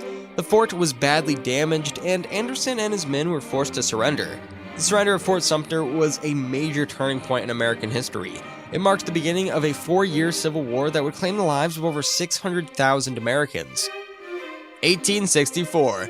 The Fort Pillow Massacre. On April 12, 1864, Confederate forces led by Major General Nathan Bedford Forrest attacked Fort Pillow in Tennessee, a Union fort garrisoned by approximately 600 soldiers, including 260 African Americans. After overwhelming the fort and accepting the Union surrender, the Confederates committed a massacre by firing on the defenseless soldiers, a clear violation of war rules. This atrocity shocked the North, leading to the public outcry and calls for persecution. The Fort Pillow Massacre also underscored racial inequality within the Union forces, intensifying the fight against white supremacy during the American Civil War. 1877. The Annexation of the Transvaal. On April 12, 1877, the UK annexed the Transvaal, a Boer republic in South Africa. The annexation was a major turning point in the history of the region. The Transvaal was a Boer republic that had been founded in 1852. The Byers were Dutch settlers who had migrated to South Africa in the 17th century. They were known for their independent streak and their opposition to British rule. In 1877, the British government under Prime Minister Benjamin Disraeli was concerned about the growing power of the Boers. Disraeli believed that the British needed to control the Transvaal in order to protect their interest in South Africa. The British government sent Sir Theophilus Stepstone to the Transvaal to negotiate the annexation. Stepstone was met with Boer leaders and presented them with an ultimatum. The Boers were given 48 hours to accept the annexation or face military action. The Boer leaders were reluctant to accept the annexation, but they knew that they could not defeat the British army, so they agreed to the annexation and the Transvaal became a British colony. The annexation of the Transvaal was a major blow to the Boers, as it led to a period of resentment and tension between the Boers and the British. The annexation also contributed to the outbreak of the Second Boer War in 1899. April 13th. The Roman Catholic Relief Act of 1829. On April 13th, 1829, the British Parliament passed the Roman Catholic Relief Act of 1829. The act granted Roman Catholics in the United Kingdom the right to vote and to sit in Parliament. The act was a major victory for the Catholic emancipation movement, which had been campaigning for decades for the rights of Roman Catholics in the United Kingdom. The act removed a number of restrictions that had been imposed on Roman Catholics since the Reformation. These restrictions had prevented Roman Catholics from holding public office, serving in the military, or attending Oxford and Cambridge universities. The act was passed by a coalition of Whigs and Tories led by Prime Minister Robert Peel. Peel, a Protestant, had been a strong supporter of Catholic emancipation. The act was met with mixed reactions. Some people welcomed it as a step towards religious equality, while others opposed it as a threat to the Protestant establishment. 1849. The Hungarian Declaration of Independence. On April 13, 1849, the leader of the Hungarian Revolution courageously represented the Hungarian Declaration of Independence in a closed National Assembly session, asserting Hungary's autonomy from the Austrian Empire. Despite the risks, this bold move ignited patriotic fervor and garnered widespread support for the revolution. The declaration symbolized the end of a centuries under Austrian rule, establishing Hungary as a sovereign nation with its own government, laws, and army. Passed unanimously, it triggered the Hungarian-Austrian War and significantly weakened Austrian influence in Central Europe, marking a pivotal moment in Hungary's pursuit of independence. 1861, the surrender of Fort Sumter. On April 13, 1861, Union forces commanded by Major Robert Anderson surrendered Fort Sumter to Confederate forces under General P.G.T. Beauregard, inaugurating the American Civil War. Located in Charleston Harbor, South Carolina, the fort endured a 34-hour bombardment leading to significant damage. Running low on ammunition, Anderson surrendered the fort on April 13th. This pivotal event triggered the secession of additional southern states, forming the Confederate States of America, and ignited widespread support for the Union cause in the North. The surrender of Fort Sumter set the stage for a prolonged and transformative civil conflict in American history. 1865, the fall of Raleigh. On April 13, 1865, Union forces under the command of General William T. Sherman occupied Raleigh, North Carolina, the capital of the state. The fall of Raleigh marked the end of the Civil War in North Carolina. Sherman's forces had been advancing through North Carolina for weeks, and Raleigh was the last major Confederate stronghold in the states. On April 12th, Confederate forces evacuated the city, and Sherman's forces arrived the following day. The fall of Raleigh was a major victory for the Union, as it marked the end of the Confederate resistance in North Carolina and paved the way for surrender of the Confederate General Joseph E. Johnston at Bennett Place in April 26. The fall of Raleigh also had a significant impact on the lives of the people in North Carolina. The Union occupation brought an end to the war and the start of a new era of Reconstruction. 1870. The founding of the Metropolitan Museum of Art. On April 13, 1870, the Metropolitan Museum of Art was formally established following an act of incorporation by the New York State Legislature. Founded by passionate New York City citizens dedicated to art and education, the museum's inaugural director, John Taylor Johnston, played a crucial role in building its early collection. Opening to the public on February 20th, 1872, in a rented Fifth Avenue space, the museum rapidly expanded its collection through donations, purchases, and exchanges. In 1880, it moved it to its current building, designed by architect Richard Morris Hunt. Over the years, the Met has grown into one of the world's largest and most comprehensive museums, housing over 2 million works of art from diverse cultures and periods. As a vital cultural resource, the Met remains open to the public free of charge, making a lasting impact on art appreciation and education in New York City and beyond. 1873. The Colfax Massacre. On April 13, 1873, the Colfax Massacre occurred in Colfax, Louisiana, as white supremacists attacked a courthouse guarded by predominantly black militia. This violent event, on Easter Sunday, resulted in the esteemed deaths of 62 to 153 black men and marked the end of the Reconstruction in Louisiana. The massacre reflected broader resistance to post-Civil War reforms aimed at extending civil and political rights to black Americans. Tensions had risen as the black militia, the Grant Parish Militia, sought to protect black voters during the 1872 gubernatorial election. The white mob, including former Confederate soldiers and Ku Klux Klan members, overpowered the militia in a tragic episode that shocked the nation. The Colfax Massacre contributed to the decline of federal support for Reconstruction, impacting its trajectory and emphasizing the ongoing struggle for justice and equality. 1876. Ottoman Empire declares state bankruptcy. On April 13, 1876, a pivotal moment unfolded in Ottoman history as the Ottoman Empire declared state bankruptcy. The financial downfall had been foreshadowed 6 months earlier, when on October 6, 1875, the Ottoman government had reduced interest payments on its foreign debts by half. The declaration of state bankruptcy marked a profound economic crisis for the Ottoman Empire, reflecting the challenges it faced in managing its finances. The empire had struggled with mounting debts, exacerbated by military conflicts, administrative inefficiencies, and a changing global economic landscape. The decision to reduce interest payments earlier in October 1875 hinted at the impending financial turmoil, and the formal declaration of bankruptcy on April 13, 1876, underscored the severity of the Ottoman Empire's economic predicament. The event had far-reaching consequences, affecting not only the empire's domestic affairs, but also its standing on the international stage. April 14th, 1816. The Busa Rebellion. On Easter Sunday, April 14, 1816, Busa, an enslaved man on the Bailey Plantation in Barbados, led a slave rebellion against British rule. The rebellion was the largest slave revolt in Barbadian history, and it had a profound impact on the island's society. Busa was a skilled carpenter and a charismatic leader. He had been planning the rebellion for months, and he had recruited a large number of enslaved men and women to join him. The rebellion began on Easter Sunday night when Busa and his followers set fire to cane fields in St. Philip Parish. The rebellion quickly spread to other parishes, and within days, it had engulfed much of the island. The British government responded to the rebellion with a brutal crackdown. Martial law was declared, and thousands of enslaved people were arrested and executed. Busa himself was killed in battle on April 16th. The Busa rebellion was a failure in the short term, but it was eventually suppressed by the British, and slavery continued in Barbados for another 30 years. However, the rebellion had a lasting impact on the island's society. The rebellion showed that enslaved people were willing to fight for their freedom, and it helped to inspire other slave revolts throughout the Caribbean. The rebellion also led to a number of reforms in Barbados, including the abolition of the slave trade in 1807 and the gradual emancipation of slaves in 1834. 1865, U.S. President Abraham Lincoln is shot. On April 14, 1865, a tragic event unfolded at Ford's Theater when U.S. President Abraham Lincoln was shot by John Wilkes Booth. The assassin, a Confederate sympathizer, targeted Lincoln during a play. The gunshot inflicted a mortal wound, and President Lincoln succumbed to his injuries the following day on April 15, 1865. The shocking assassination marked a somber chapter in American history, occurring just days after the end of the Civil War. Lincoln's death had profound implications for the nation's Reconstruction efforts and left an indelible impact on the collective memory of the United States.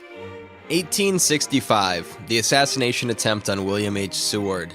On April 14, 1865, as President Abraham Lincoln faced assassination at Ford's Theater, another member of the conspiracy, Lewis Powell, attempted to assassinate Secretary of State William H. Seward. Dressed as a doctor, Powell attacked Seward with a knife at his home in Washington, D.C. Although Seward survived, he sustained severe injuries leading to months of bedridden recovery. The coordinated attempt, part of a larger conspiracy aimed at decapitating the top leadership of the United States government, altering the course of American history by marking the end of the Civil War and the start of Reconstruction. 1881, the 4 dead in 5 seconds gunfight. On April 14, 1881, in El Paso, Texas, the 4 dead in 5 seconds gunfight erupted between rival gangs, resulting in swift deaths. Led by John Hale seeking revenge for recent arrests by Marshal Dallas Studemeyer, the confrontation unfolded in the Oriental Saloon. Studemeyer, anticipating the attack, fatally shot Hale. In the exchange, William Campbell and Louis Cromcow were killed, with the stray bullets also claiming bystander Francisco Castaneda. This Wild West incident solidified El Paso's lawless reputation and propelled Studemeyer to local hero status, leading to a crackdown on crime in the town. 1890, the founding of the Pan American Union. On April 14, 1890, the First International Conference of American States, held in Washington, D.C., created the Pan American Union. The Union was a loose organization of 18 American countries dedicated to promoting peace, cooperation, and economic development in the Americas. The Pan American Union was the brainchild of the U.S. Secretary of State James G. Blaine. Blaine believed that the U.S. had responsibility to lead the Americas in a new era of peace and prosperity. He also believed that the Pan American Union could help to prevent European interference in the region. The First International Conference of American States adopted a number of resolutions that laid the foundation for the Pan American Union. These resolutions included the creation of a permanent secretariat, the establishment of a permanent court of arbitration, and the promotion of trade and commerce between American countries. The Pan American Union quickly became a leading force in the Americas, and the unions helped to mediate disputes between American countries, promoted economic development, and supported cultural exchange. The Union also played a key role in the creation of the Organization of American States, OAS, in 1948. The Pan American Union is still in existence today. The Union is headquartered in Washington, D.C., and it has 35 member states. The Union continues to promote peace, cooperation, and economic development in the Americas. 1894, the opening of the first commercial motion picture house. On April 14, 1894, the first ever commercial motion picture house opened in New York City, United States. The house, called the Kinetoscope Parlor, was located at 1155 Broadway and was owned by the Holland brothers. The kinetoscope parlor featured 10 kinetoscopes, devices invented by Thomas Edison that allowed viewers to watch short films through a peephole. The films shown at kinetoscope parlor were a variety of subjects, including boxing matches, acrobatics, and scenes of everyday life. The opening of the kinetoscope parlor was a major event in the history of cinema. It marked the beginning of the commercialization of motion pictures and the introduction of this new form of entertainment to the public. The 1895 Ljubljana earthquake. On Easter Sunday, April 14, 1895, a magnitude 6.1 earthquake struck the city of Ljubljana, Slovenia. The earthquake was the most destructive in the region's history, and it caused widespread damage to the city. The earthquake struck at 2017 UTC. The epicenter was located in Jance, about 16 kilometers to the east of Ljubljana downtown. The focus was 16 kilometers deep. The earthquake caused widespread damage. Approximately 10% of the city's buildings were damaged or destroyed. The most severe damage occurred in the city center, where many historic buildings were damaged or collapsed.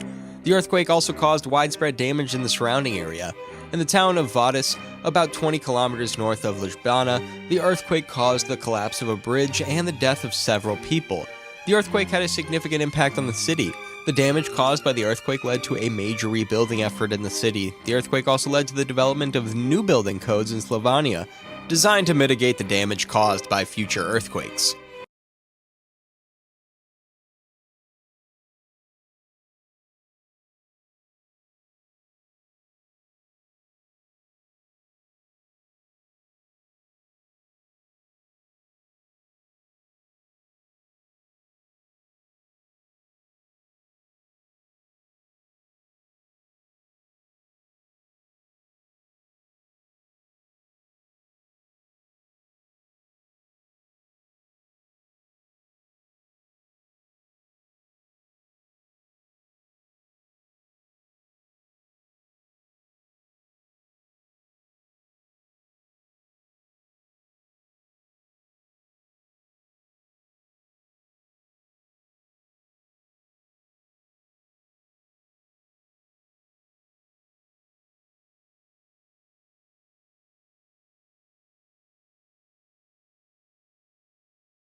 April 16th, 1818, the Rush-Bagot Treaty.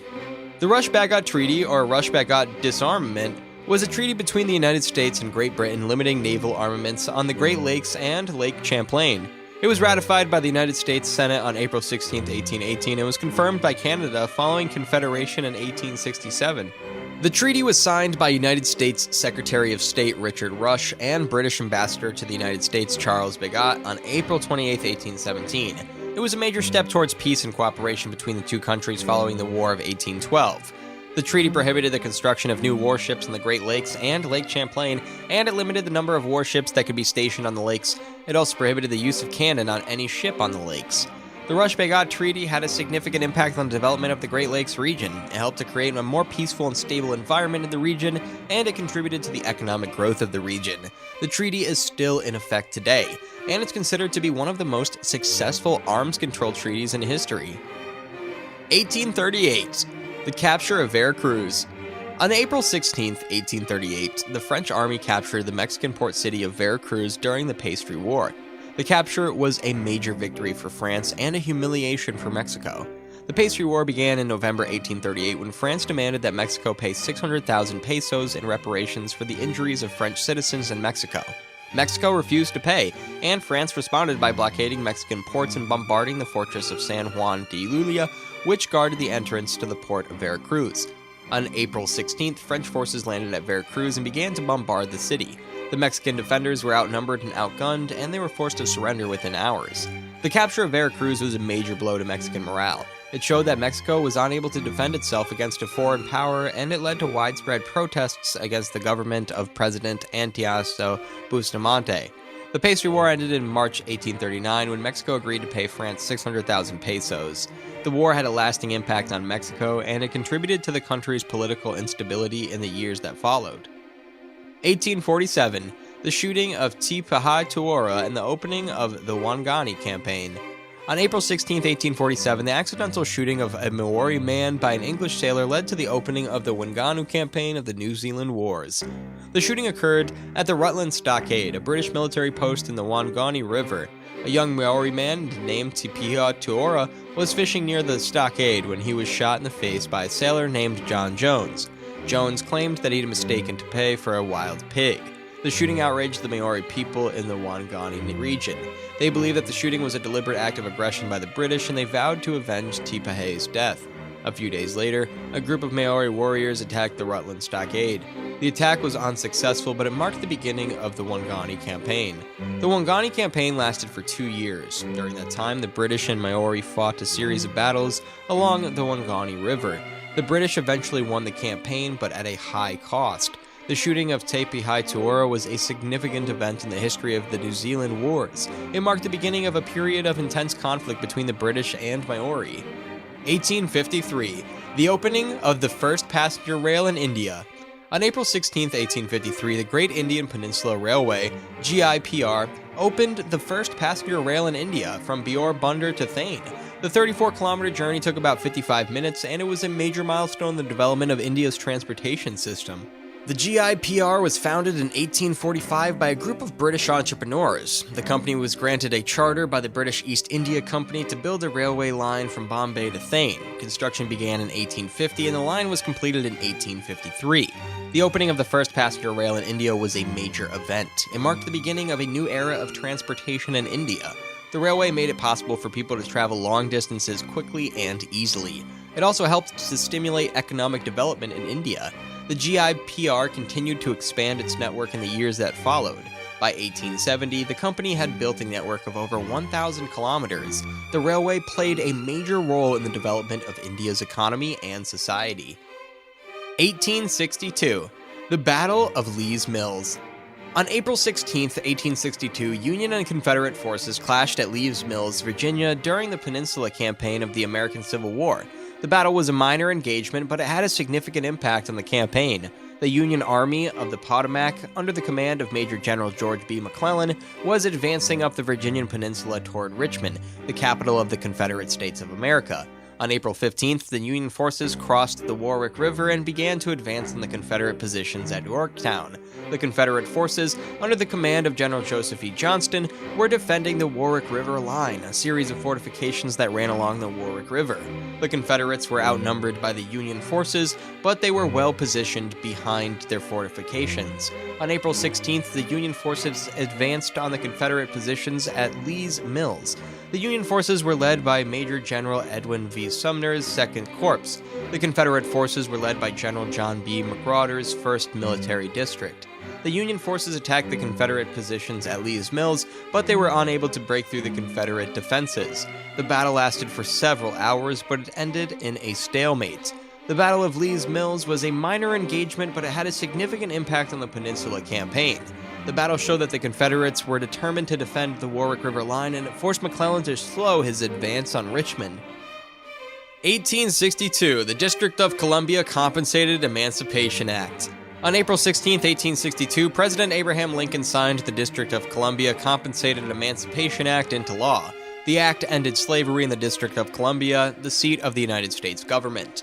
The act provided for the immediate emancipation of all enslaved people in the district. It also provided for the payment of $1 million to slaveholders in the district. The money was to be used to help the freed people adjust to their new lives as free citizens. The passage of the District of Columbia Compensated Emancipation Act was a significant victory for the abolitionist movement. It was the first time that the United States government had taken steps to end slavery on a large scale. The act was also a major blow to the Confederacy. The Confederacy had argued that slavery was essential to the Southern economy and a way of life.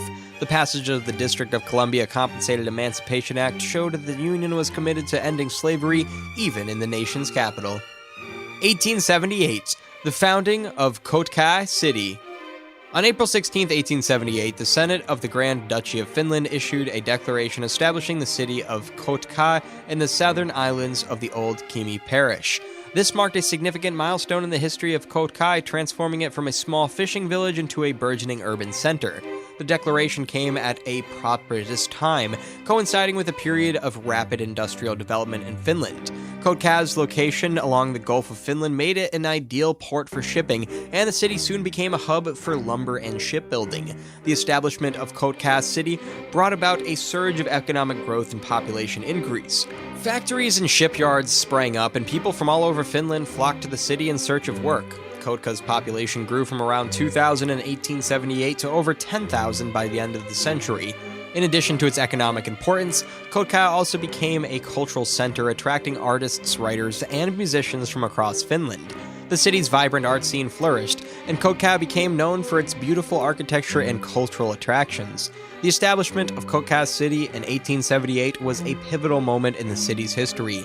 It marked the beginning of a period of rapid growth and development, transforming Kotka from a sleepy fishing village into a thriving urban center. Kotka's rich history and vibrant culture continue to attract visitors from all over the world today. 1881. Bat Masterson's last gunfight. On April 16, 1881, in Dodge City, Kansas, Bat Masterson, a legendary lawman and gunfighter, fought his last gun battle. The shootout was a minor affair, but it marked the end of an era for Masterson and for the Wild West. Masterson was born in 1853 in Kansas. He began his career as a gambler and a gunfighter, and he quickly began gaining a reputation as a fearless and skilled fighter. In 1876, Masterson was hired as a lawman in Dodge City, which was then a lawless town on the western frontier. Masterson quickly earned a reputation as one of the toughest lawmen in the West. He was involved in numerous gunfights, and he's credited with helping to bring law and order to Dodge City. On April 16, 1881, Masterson was at the Long Beach Branch Saloon in Dodge City when he got into an argument with a soldier named John Allen over a dance hall girl named Molly Brennan. The argument quickly escalated, and Allen drew his gun. Masterson drew his gun as well, and the two men exchanged shots. Masterson was hit in the arm, but he was able to return fire. Allen was shot and killed, and Masterson was arrested. He was eventually acquitted of any wrongdoing, but the shootout marked the end of his career as a lawman. Masterson continued to live in Dodge City for several more years, but he eventually moved to New York City, where he became a sports writer and boxing promoter. He died in 1921 at the age of 67. April 17th, 1861. Virginia's secession from the Union. On April 17, 1861, a pivotal event unfolded in the midst of the American Civil War as the state of Virginia, through its secession convention, voted to secede from the United States. This decision marked a significant turning point, propelling Virginia into the ranks of the Confederate States of America as the 8th state to join the secessionist movement. The secession convention's vote in Virginia reflected the deep-seated tensions and divisions that characterized the nation during this tumultuous period. Motivated by a complex interplay of political, economic, and social factors, the southern states, including Virginia, sought to assert their independence and preserve what they perceived as states' rights. Virginia's secession not only had immediate consequences for the state's status within the Union, but also contributed to the broader trajectory of the Civil War. This decision intensified the conflict and further solidified the divide between the Union and the Confederate States. As the 8th state to join the Confederacy, Virginia played a crucial role in the Confederates' efforts to establish an independent nation. The state's military and economic contributions were significant, shaping the course of the war and influencing subsequent developments in the Southern cause. 1863. Grierson's Raid, a strategic move in the American Civil War. On April 17, 1863, a significant chapter unfolded in the American Civil War with the commencement of Grierson's Raid. Under the command of Union Army Colonel Benjamin Grierson, troops initiated a daring attack in central Mississippi, marking a strategic maneuver that would have lasting implications in the course of the conflict. Grierson's raid was a Union cavalry expedition designed to disrupt Confederate communication and supply lines, divert attention from major military movements, and slow confusion among Confederate forces. Colonel Grierson led his troops through the heart of Mississippi, covering a vast distance and demonstrating remarkable mobility. The raid's success lay in its ability to confound Confederate expectations and exploit weaknesses in their defenses. Grierson's forces engaged in hit-and-run tactics, conducting raids, destroying railroad tracks, and disrupting telegraph lines. The campaign showcased the effectiveness of unconventional warfare and underscored the Union's commitment to applying innovative strategies. Grierson's raid had a twofold impact. It not only inflicted material damage on Confederate infrastructure, but also diverted Confederate attention from more strategically significant areas of the war. The raid demonstrated the Union's ability to conduct daring operations deep within Confederate territory, challenging the Southern forces and keeping them off balance. 1869. Morelos joins the Mexican Federation. On April 17, 1869, a significant development occurred in Mexican history as Morelos was officially admitted as the 27th state of Mexico. This event marked the expansion and consolidation of the Mexican Federation during a period of post-independence nation-building. Morelos, named after revolutionary leader Jose Marla Teclo Morelos y Pavon, had played a vital role in the Mexican War of Independence. Its admission as a state underscored the country's commitment to incorporating regions with historical and cultural significance into the national framework. The inclusion of Morelos as a state carried political, economic, and social implications. It signified the extension of Mexican governance, bringing local communities into the federal structure and fostering a sense of unity among diverse regions. The admission of Morelos as the 27th state of Mexico on April 17, 1869, is a milestone that reflects the ongoing efforts of the Mexican government to shape a cohesive and inclusive nation-state, embracing its historical and geographical diversity. 1876. The Capello Rescue. On April 17, 1876, a remarkable event unfolded known as the Capello Rescue, marking a daring and successful attempt to liberate 6 Fenian prisoners from the Fremantle prison in Western Australia. This audacious operation was orchestrated by members of the Fenian Brotherhood, an Irish Republican organization seeking independence from British rule. The Fenian protesters, who were political activists involved in the struggle for Irish independence, faced harsh conditions in Fremantle prison. James Stephens, a key figure in the Fenian movement, devised a plan to free them. He enlisted the help of George Smith Anthony, captain of the American whaling ship Capella, to carry out the daring rescue. Under Anthony's command, the Capella sailed to Western Australia, arriving at Rockingham on April 6, 1876. A small boat with Fenian agents rowed ashore, signaling the commencement of the covert operation. Disguised as American whalers, the agents covertly traveled to Fremantle, successfully freeing the Fenian protesters. The daring rescue unfolded amidst dramatic scenes as the Catalpa faced pursuit by British authorities. Despite the risks, the vessel managed to escape Australian waters, ultimately reaching the safety of international waters. The ship rescue was a triumph for the Fenian Brotherhood, highlighting their commitment to the cause of Irish independence. 1895. The Treaty of Shimoneski. On April 17, 1895, the Treaty of Shimonoseki was signed, bringing the end to the First Sino-Japanese War and reshaping the geopolitical landscape of East Asia. The treaty marked a significant moment as the defeated Qing Empire forced to acknowledge the military prowess of Japan, ceded vital territories, and renounced claims in a move that would have far-reaching consequences. Under the terms of the treaty, the Qing Empire relinquished its control over Korea, recognizing its newfound independence. Additionally, Japan secured sovereignty over the southern portion of the Fujian province, Taiwan, and Penghu Islands. These territorial concessions reflected Japan's emergence as a formidable regional power and signaled a shift in the balance of influence in East Asia. The Treaty of Shimonoseki not only marked the end of the hostilities between China and Japan, but also served as a precursor to broader geopolitical changes in the region. Japan's acquisition of Taiwan in particular would shape its trajectory as a colonial power in the subsequent decades. April 18th, 1831. The founding of the University of Alabama. On April 17, 1831, the University of Alabama was founded in Tuscaloosa, Alabama. The university was the first public university in the state, and it was founded with the goal of providing a liberal education to the people of Alabama. The university was founded by the Alabama General Assembly, which passed a law establishing the university on December 18, 1820. The law named the University of the State of Alabama and provided for the appointment of a board of trustees to oversee the university's operation. The university's first president was Dr. Alva Woods, who was a professor of mathematics and natural philosophy at Transylvania University in Kentucky. Woods was a strong advocate for classical education, and he worked to establish a rigorous curriculum at the university. The university's first classes began on April 18, 1831, with a total of 30 students. 1847, Battle of Cerro Gordo. On April 18, 1847, the Battle of Cerro Gordo unfolded, marking a decisive American victory that significantly influenced the course of the Mexican-American War. This triumph not only demonstrated the military prowess of the United States, but also opened the strategic gateway for the invasion of Mexico.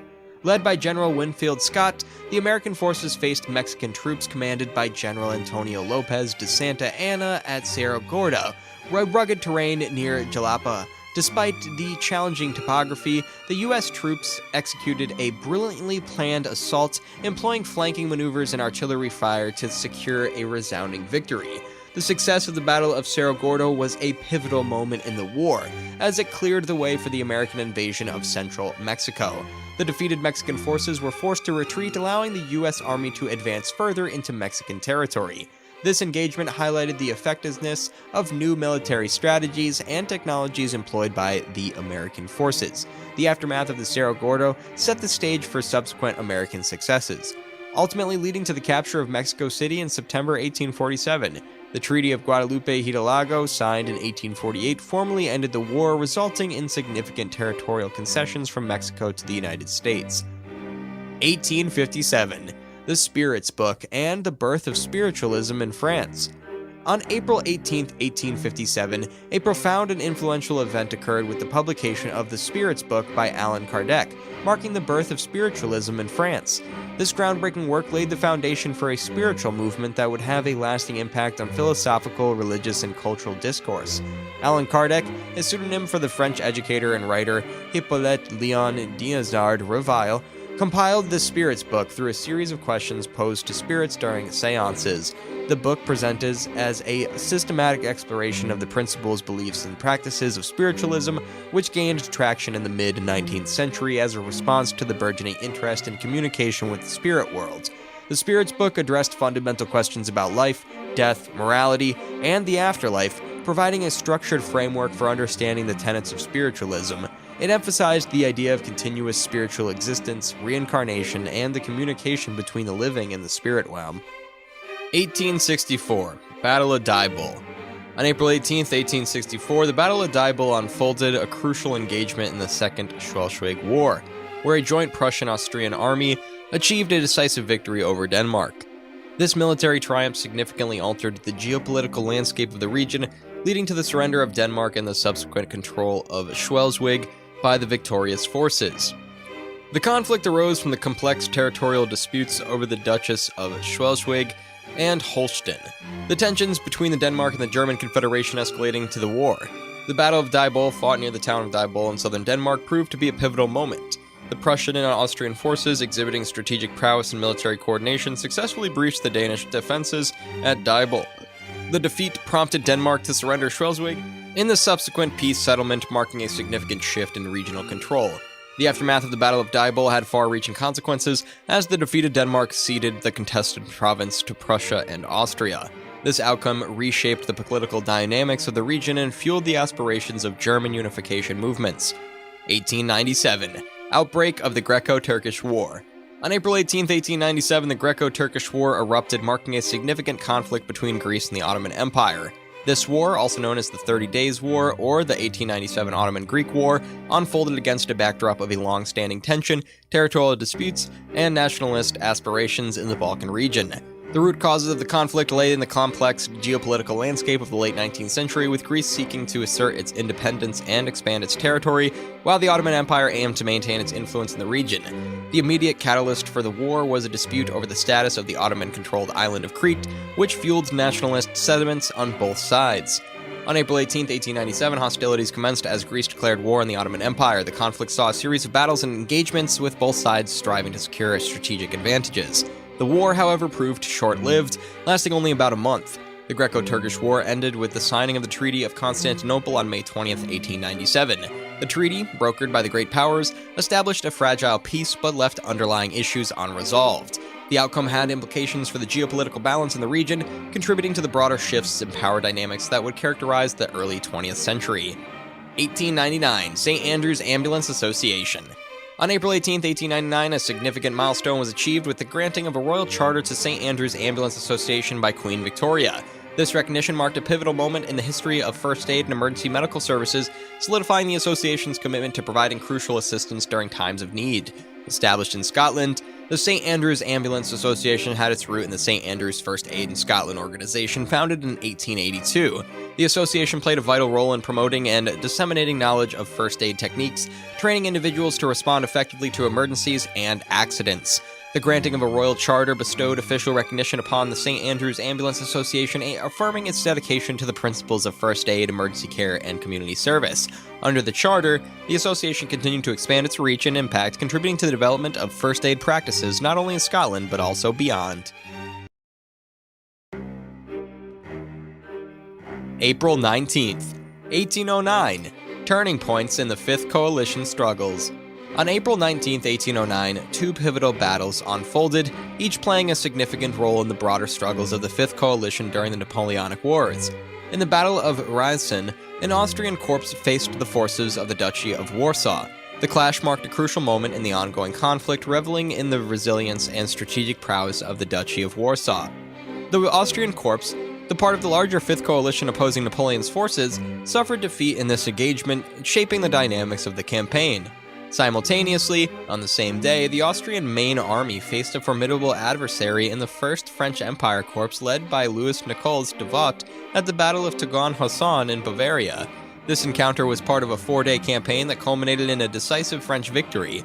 De Vaux's tactical acumen and the efficiency of the French forces contributed to the triumph, showcasing the military strength of the First French Empire. The outcomes of these battles had far-reaching consequences for the Fifth Coalition's struggles against Napoleon.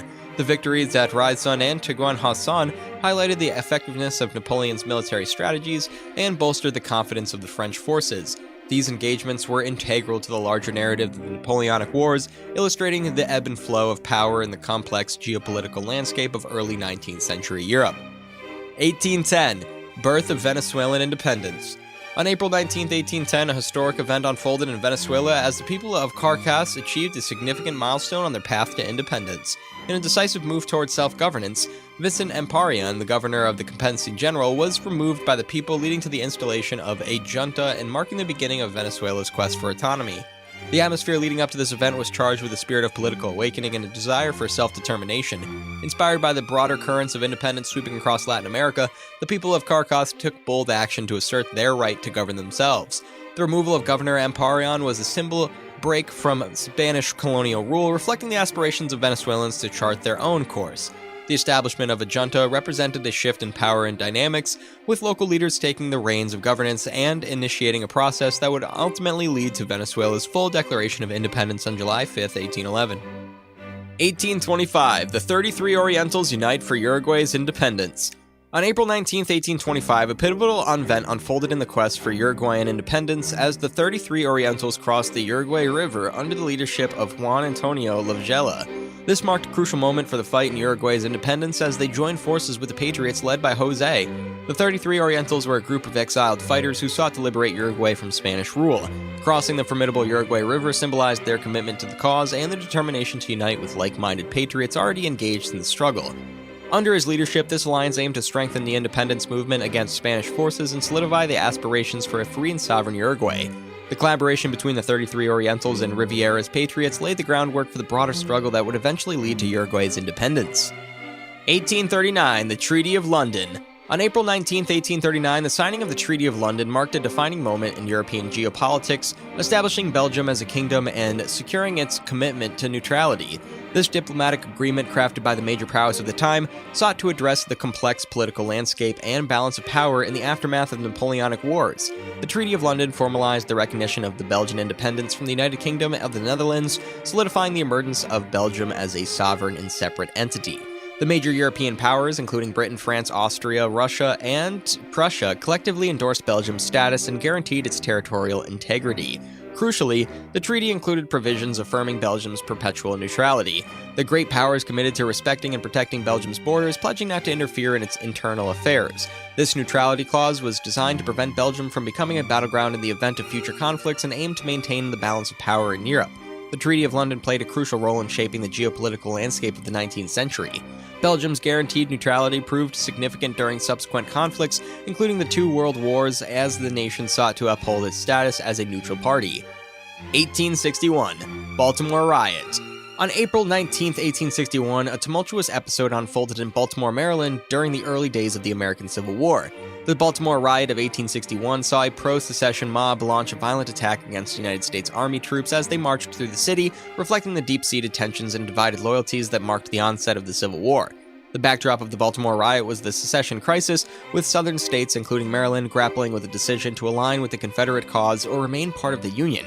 As Union troops moved through the city en route to Washington, D.C. to secure the capital, they encountered vehement opposition from a hostile pro-secession crowd. The clash between the mob and the U.S. Army troops resulted in a chaotic and deadly confrontation. The violence underscored the volatile nature of the sentiments prevailing in Baltimore and highlighted the challenges faced by the Union in maintaining control over territories with significant secessionist sympathies. The Baltimore Riot of 1861 had broader implications, prompting the Union to reassess its strategy and approach in dealing with secessionist sentiment within its borders. The incident served as a stark reminder of the societal divisions that fueled the Civil War and foreshadowed the challenges the nation would face in the coming years. 1875.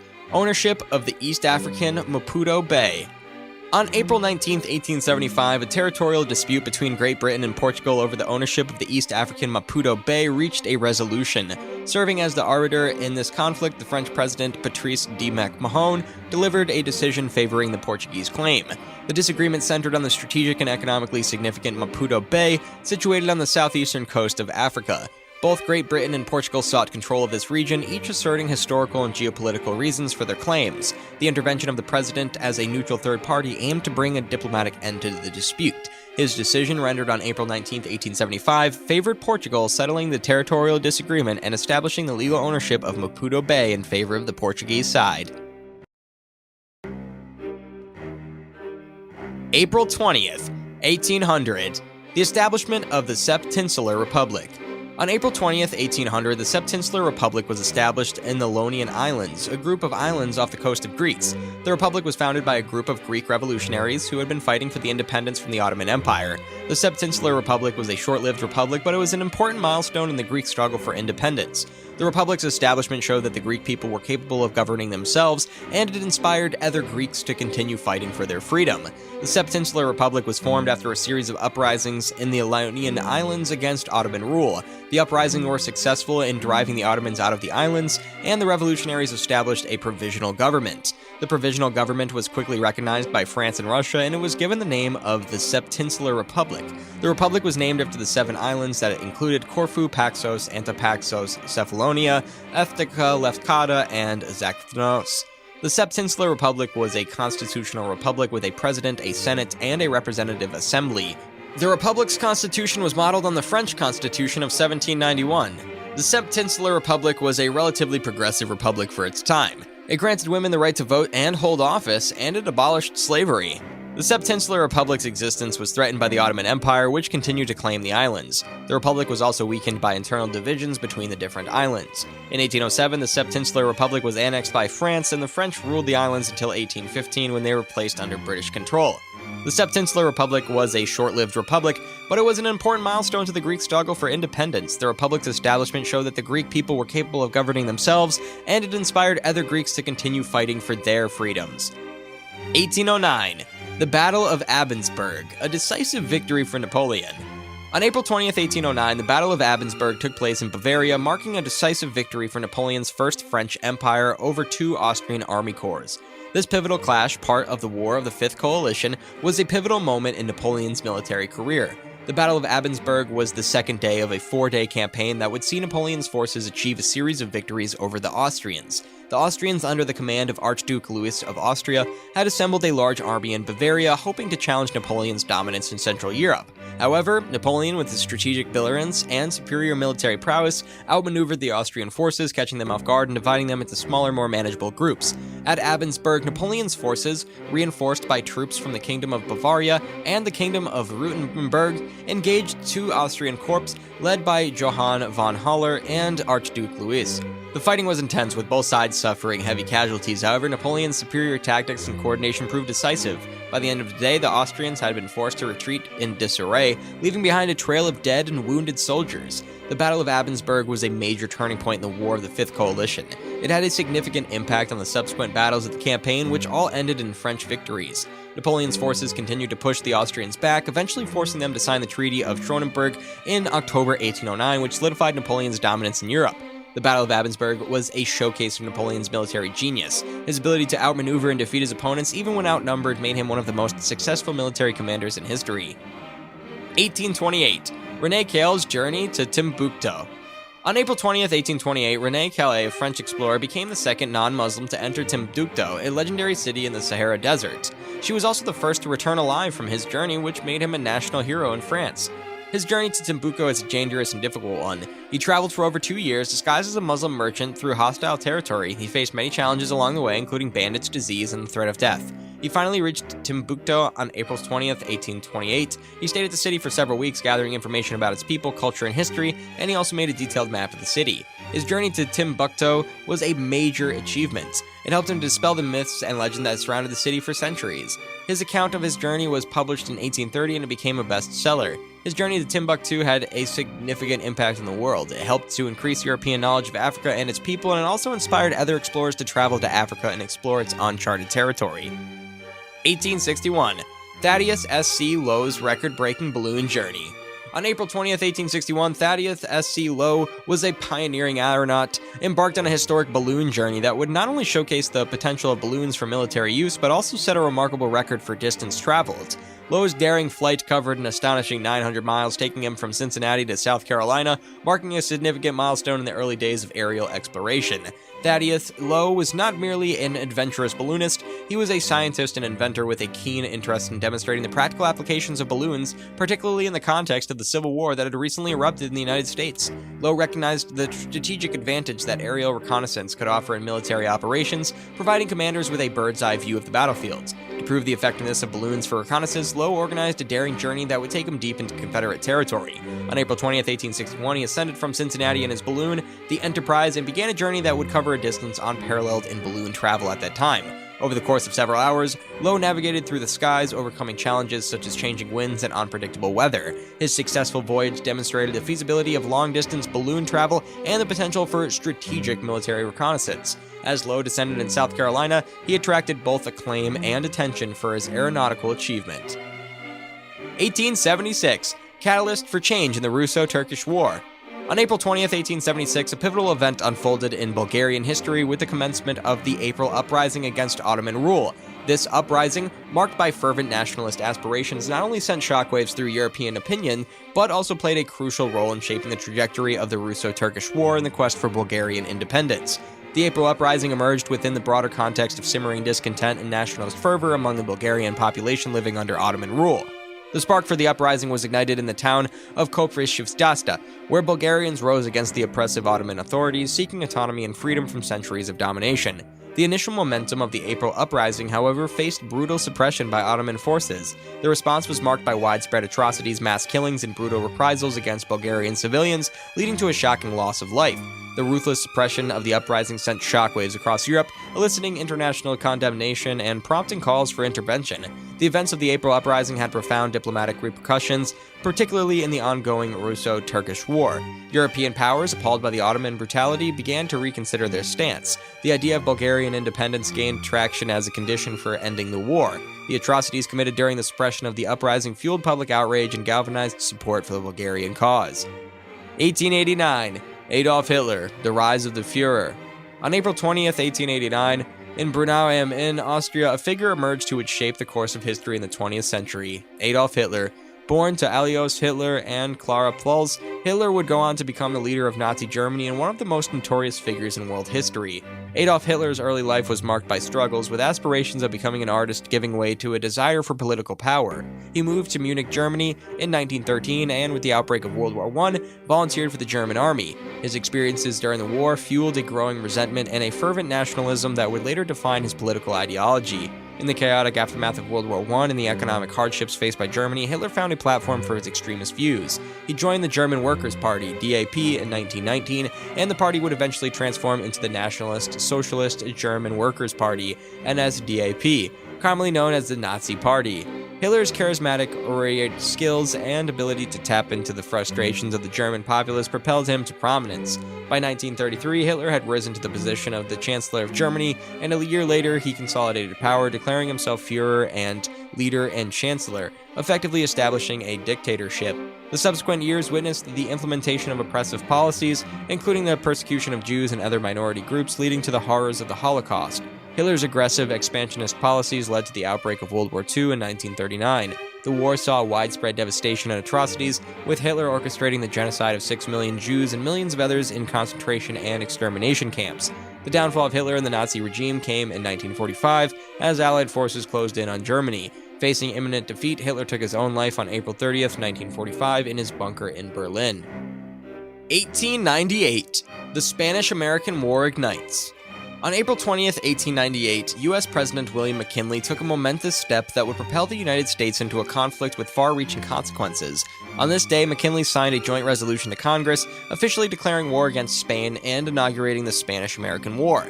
The backdrop to this declaration was a complex web of events, with tensions escalating between the United States and Spain over issues such as the Cuban War of Independence and the explosion of the USS Maine in the Havana Harbor. Public sentiments in the U.S. had been stirred by reports of Spanish brutality in Cuba, and the rallying cry, "Remember the Maine, to hell with Spain," resonated across the nation. President McKinley, navigating a delicate political landscape, ultimately succumbed to the pressures of a public clamoring for intervention. On April 20th, 1898, he affixed his signature to the joint resolution, officially signaling the United States' entry into a war with Spain. The Spanish-American War was a brief but impactful conflict that unfolded in the Caribbean and the Pacific. It marked a turning point for the United States, projecting the nation into a global stage as a major player in international affairs. The war saw significant naval engagements, including the Battle of Manila Bay and the Battle of Santiago de Cuba, and was characterized by swift American victory. The Treaty of Paris, signed later in 1898, concluded the war and resulted in Spain ceding its territories of Puerto Rico, Guam, and the Philippines to the United States. Cuba gained independence, albeit with certain stipulations favoring U.S. influences. April 21st, 1802. The Wahhabi sack of Karbala. On April 21st, 1802, a force of 12,000 Wahhabis from Najd, led by Abdul Aziz ibn Muhammad, sacked the city of Karbala in Iraq. The Wahhabis, who were a per-nautical Islamic sect, were opposed to the Shia Muslims who controlled Karbala. The Wahhabis killed over 3,000 inhabitants of Karbala, including women and children. They also plundered the city's shrines, including the tomb of Husayn ibn Ali, the grandson of Prophet Muhammad. The Wahhabi sack of Karbala was a major event in the history of Islam. It was a brutal attack on a holy city that was revered by Shia Muslims around the world. The attack also led to a backlash against the Wahhabis, who were condemned by many Muslim leaders. The sack of Karbala had a lasting impact on the city. The city's shrines were rebuilt, but the scars of the attack remain. The attack is also remembered as a symbol of a sectarian violence that has plagued Iraq for centuries. 1806. The action of the 21st of April. On April 21st, 1806, a French frigate, the Canarée, escaped British forces off the coast of South Africa during the Napoleonic Wars. The Canarée was under the command of Captain Charles Moreau. The British forces, led by Captain William Barnard of the HMS Tremendous, were patrolling the area when they encountered the ship. The British ships opened fire on that other ship, but the French ship was able to escape. The French ship was a fast and maneuverable ship, and it was now able to evade British ships. The British ships were also hampered by the shallow waters off the coast of South Africa. The French ship's escape was a minor victory for the French, but it was also a setback for the British. The British had been hoping to capture that ship, but it would have been a valuable prize. 1809. The first day of the Battle of Eckmühl. On April 21st, 1809, the first day of the Battle of Eckmühl, Napoleon Bonaparte and his French army decisively defeated 2 Austrian corps at Landshut, while 2 French corps held off the main Austrian army to the north. Napoleon's brilliant flanking maneuver allowed him to surround and defeat the 2 Austrian corps, which were forced to retreat in disarray. The French victory at Landshut was a major turning point in the War of the Fifth Coalition, and it paved a way for Napoleon's subsequent victory at Eckmühl on April 22nd. 1821. Benderli Ali Pasha's brief tenure at Grand Vizier. On April 21st, 1821, Benderli Ali Pasha arrived in Constantinople as the new Grand Vizier of the Ottoman Empire. He was a capable and experienced administrator, but he was also a controversial figure. He was born in Bender, Moldova in 1770. He rose to the ranks of the Ottoman bureaucracy, and he served as a governor of several provinces before being appointed Grand Vizier. He was the rival to Constantinople coincided with the outbreak of the Greek War of Independence. He was tasked with suppressing the rebellion, but was unable to achieve any significant success. In addition, he was opposed by the Janissaries, who were a powerful military corps that had become increasingly corrupt and rebellious. The Janissaries were eventually forced Benderli to resign on May 10, 1821. Benderli was sent to exile in Cyprus, where he died in 1821. His brief tenure as Grand Vizier was a failure, but it is significant because it marked the beginning of the end of the Janissaries' power. 1836. The Battle of San Juanito. On April 21st, 1836, the Battle of San Juanito was fought between the Republic of Texas forces under Sam Houston and troops under Mexican General Antonio Lopez de Santa Anna. The battle was a decisive victory for the Texans, and it led to the end of the Texas Revolution. The battle took place on the banks of the San Juanito River in present-day Harris County, Texas. The Texans, outnumbered about 2-1, surprised the Mexican forces at dawn. The Texans charged the Mexican camp, shouting, "Remember the Alamo! Remember the Goliad!" The battle lasted only 18 minutes, and the Texans killed or captured over 600 Mexicans, including Santa Anna. Santa Anna was captured and forced to sign the Treaty of Velasco, which recognized the independence of the Republic of Texas. The Battle of San Juanito was a turning point in the history of Texas, and it helped to establish the state as a sovereign nation. 1856. Birth of the 8-Hour Day.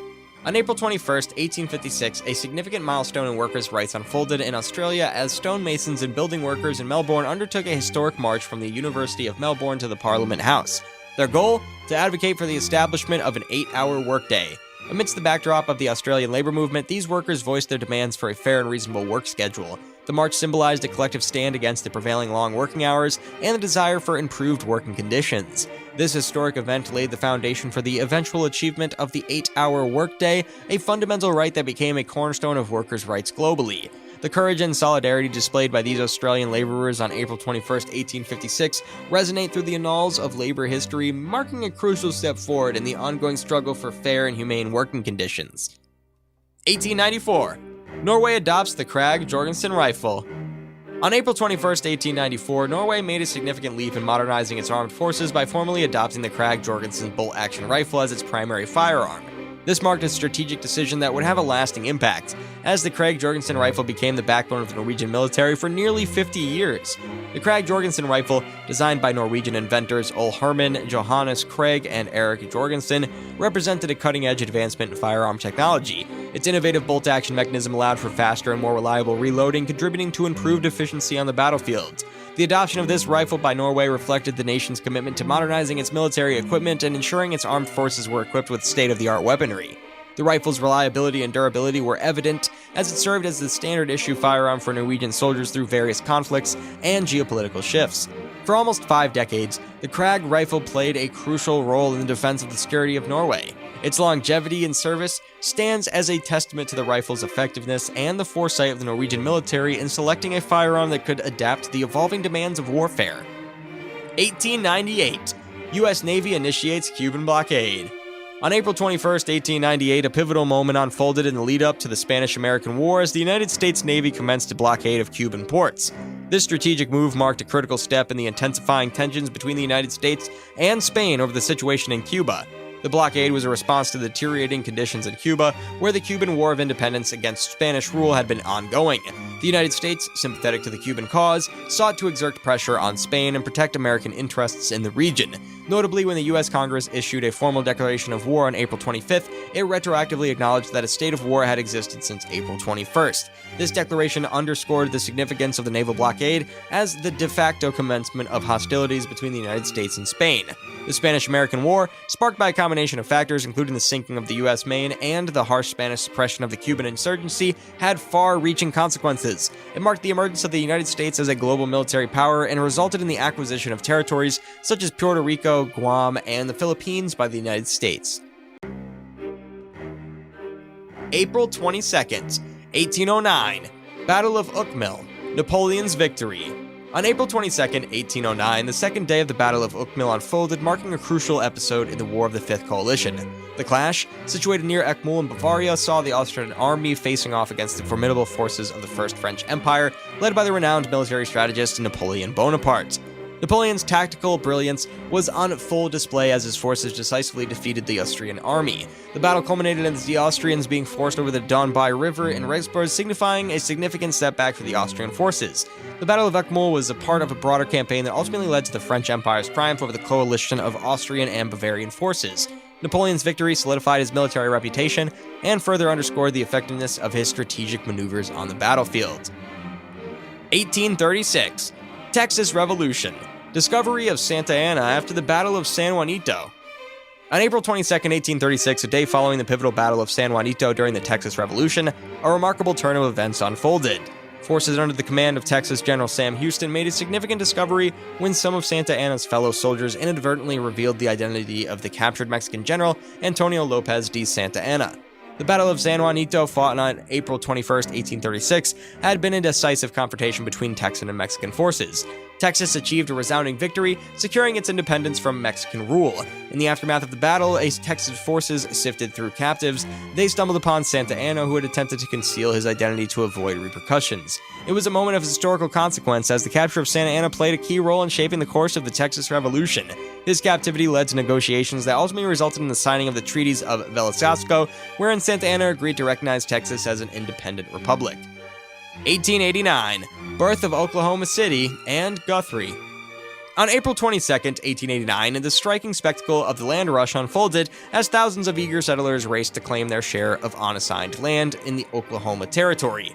At noon, with the firing of a cannon, a chaotic yet momentous event commenced, leading to the rapid establishment of cities, most notably Oklahoma City and Guthrie, within a matter of hours. The land rush of 1889 was a pivotal chapter in the westward expansion of the United States. The promise of free land drew a diverse array of settlers, including pioneers, homesteaders, and opportunists, all seeking to stake their claim in the newly opened territory. The fervor and excitement were palpable as makeshift settlements sprang up almost instantaneously. Oklahoma City and Guthrie, two of the most prominent outcomes of the land rush, saw populations swell to at least 10,000 within the first few hours of settlement. Tents, makeshift settlers, and hastily constructed structures dotted the landscape as the settlers began challenging tasks of building communities from scratch. The land rush of 1889 encapsulated the spirit of the westward expansion, with individuals and families seizing the opportunity for a new beginning. It not only transformed the landscape of Oklahoma Territory, but also played a role in shaping the history and development of the American West. 1898. McKinley's call to action in the Spanish-American War.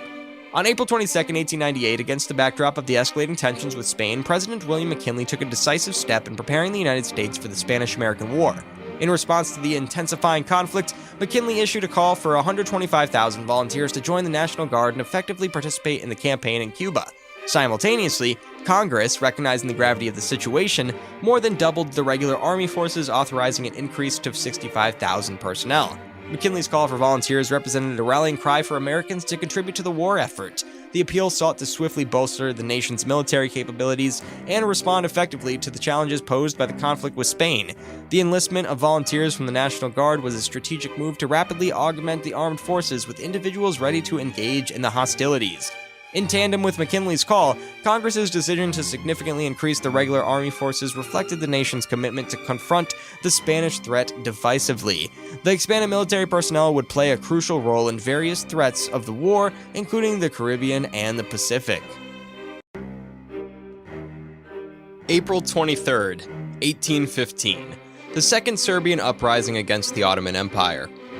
On April 23, 1815, a powerful wave of resistance surged through Serbia as the Second Serbian Uprising ignited, marking the second phase of the nation's determined struggle against the Ottoman Empire. This uprising emerged shortly after the annexation of the country to the Ottoman Empire, demonstrating the unwavering spirit of the Serbian people in their quest for national autonomy. The Second Serbian Uprising was a pivotal chapter in Serbia's fight for independence, fueled by a desire to break free from Ottoman rule and reclaim sovereignty.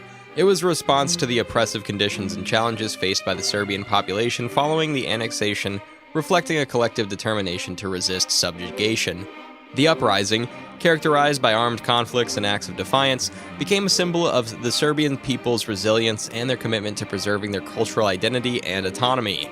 Overcoming numerous challenges, the Second Serbian Uprising played a crucial role in shaping the course of the Serbian struggle for independence, laying the groundwork for future efforts to break free from Ottoman dominance. 1879, the reconstruction of Notre Dame's main building. On April 23, 1879, a devastating fire swept through the University of Notre Dame, reducing the second main building and its iconic dome to ashes.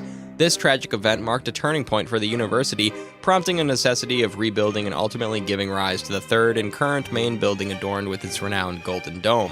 The fire, a harrowing setback for Notre Dame, necessitated swift action to restore the heart of the university. Determined to rise from the ashes, the Notre Dame community rallied to reconstruct the main building, reaffirming their commitment to education and resilience in the face of adversity. The result was the construction of the third main building, a testament to Notre Dame's unwavering spirit and dedication to its mission. The addition of the iconic Golden Dome became a symbol of hope, resilience, and the university's enduring pursuit of excellence. 1885, King Leopold II in the Congo Free State. On April 23, 1885, Belgian King Leopold II took a significant step based on the resolutions from the Berlin Conference by assuming the title of Sovereign of the Congo Free State. This move, however, marked a dark chapter in colonial history, as the Congo was declared his private possession beyond the confines of international law. The Berlin Conference of 1884 and 1885, convened to regulate European colonization and trade in Africa, set the stage for King Leopold II's acquisition of the Congo. Claiming the vast African territory as his personal domain, Leopold II exploited its resources through a brutal system of forced labor and extraction. The Congo Free State, ostensibly established for humanitarian and economic development purposes, became synonymous with exploitation and atrocities. The indigenous population endured severe abuses under Leopold II's rule, leading to a humanitarian crisis that drew international condemnation. 1891, naval clash in the Chilean Civil War. On April 23, 1891, a dramatic episode unfolded in the midst of the Chilean Civil War as the ironclad warship Blanco Encalada met its fate at Caldara Bay. Engaged by torpedo boats, the vessel succumbed to the forces of conflict, marking a pivotal moment in the naval theater of civil war. The sinking of the Blanco Encalada reflected the intensity and strategic importance of maritime engagements during the Civil War, and torpedo boats, a relatively new addition to naval warfare at the time, showcased their effectiveness in challenging larger, more heavily armored vessels.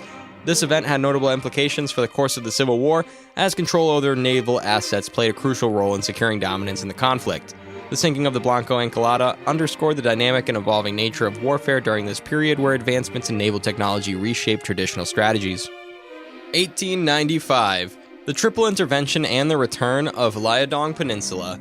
On April 23, 1895, a diplomatic maneuver known as the Triple Intervention unfolded, involving Russia, France, and the German Empire, compelling Japan to cede the previously captured Liaodong Peninsula back to China.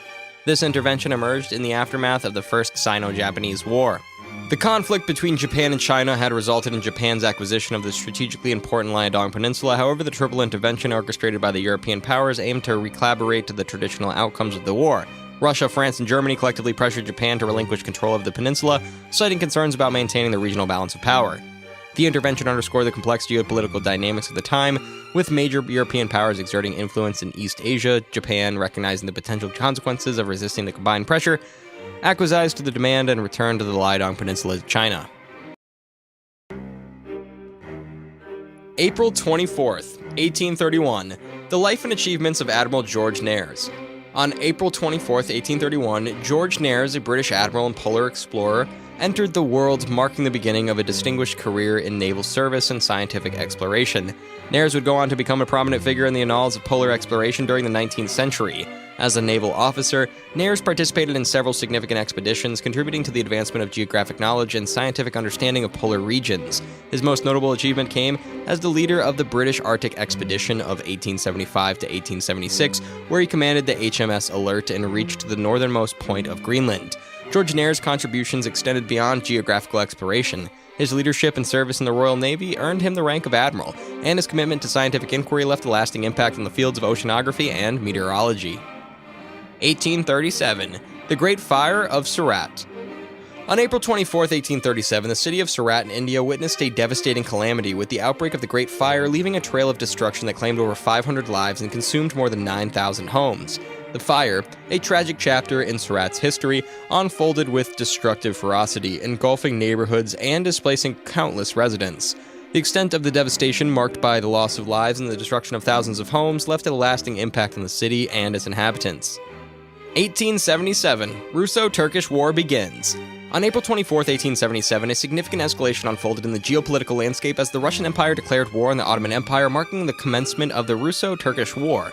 This conflict, fueled by long-lasting tensions and territorial disputes, had far-reaching implications for the Eastern European and Balkan regions. The Russo-Turkish War of 1877 to 1878 was characterized by complex alliances and shifting power dynamics. Russia, seeking to advance its strategic interests in the region, engaged the Ottoman Empire in a military campaign. The war would go on to shape the political and territorial landscape, ultimately leading to the Treaty of San Stefano in 1878 and subsequent events such as the Congress of Berlin. 1880, triumphal return of Nordenskjöld. On April 24, 1880, Swedish polar explorer Adolf Erik Nordenskjöld made a triumphant return to Stockholm aboard his ship Vega following his historic successful traversal of the Northeast Passage. The accomplished journey through the treacherous Arctic route garnered widespread acclaim, and Nordenskjöld was welcomed with jubilation upon his return. The reception in Stockholm was nothing short of celebratory, as crowds gathered to honor the intrepid explorer's achievement. Among the impressed onlookers was a 15-year-old named Sven Hedin, who would go on to become a renowned Swedish geographer and explorer in his own right. 1885, Annie Oakley joins Buffalo Bill's Wild West show. On April 24, 1885, a remarkable chapter unfolded in the world of entertainment as the renowned American sharpshooter Annie Oakley was hired by Nate Salisbury to become a featured performer in Buffalo Bill's Wild West show. Annie Oakley, already celebrated for her exceptional marksmanship, became a star attraction in Buffalo Bill's Cody's Wild West extravaganza, captivating audiences with her precision and skill. Oakley's involvement added a new dimension to the spectacle, showcasing her talents in sharpshooting and marksmanship. The collaboration between Annie Oakley and Buffalo Bill's Wild West show was not only elevated by Oakley's fame, but also contributed to the enduring legacy of the iconic traveling exposition. Oakley's performances, often portraying the romanticized image of the American West, captivated audiences across the United States and Europe. 1885, Midas victory at Fish Creek during the Northwest Rebellion. On April 24, 1885, a significant engagement unfolded during the Northwest Rebellion in Saskatchewan, Canada, as the Midas emerged victorious over Canadian government forces in the battle at Fish Creek. The Northwest Rebellion, led by Midas leader Louis Riel and other Indigenous leaders, was a response to the socioeconomic and cultural grievances faced by the Midas and Indigenous peoples. The battle at Fish Creek became a crucial theater for this conflict, showcasing the determination and military prowess of the Midas forces. In a strategic encounter, Midas fighters clashed with Canadian government troops, securing a notable victory at Fish Creek. The outcome had repercussions for the broader rebellion, influencing subsequent events and negotiations between the Midas and the Canadian government. 1889, Bochum miners' strike. On April 24, 1889, a historic event unfolded in Germany as a strike by coal miners at the Persinen Colliery in Bochum rapidly escalated to become the largest strike in the German Empire up to that point. What initially began as a localized labor dispute soon transformed into a widespread and impactful movement within a matter of days. The miners' grievances, rooted in issues such as working conditions, wages, and labor rights, resonated with a broader sentiment among industrial workers in the rapidly industrializing German society. The scale and intensity of the strike at the Persinen Colliery captured the attention of the nation, drawing support from various sectors of the labor movement. The demands of the striking miners echoed the broader calls for workers' rights and social justice that were gaining momentum in Europe during the late 19th century. 1895, Joshua Slocum embarks on historic Slolo circumnavigation. On April 24, 1895, Joshua Slocum embarked on a daring and historic journey, setting sail from Boston, Massachusetts, aboard the sloop Spray. This marked the beginning of an extraordinary solo circumnavigation, making Slocum the first person to sail around the world single-handedly. Slocum's voyage was a testament to his seafaring prowess and adventurous spirit. The sloop Spray would carry him across oceans and continents, covering over 46,000 miles during his remarkable journey. Slocum's solo circumnavigation, completed in 1898, captured the imagination of people worldwide and secured his legacy as a pioneering figure in maritime history.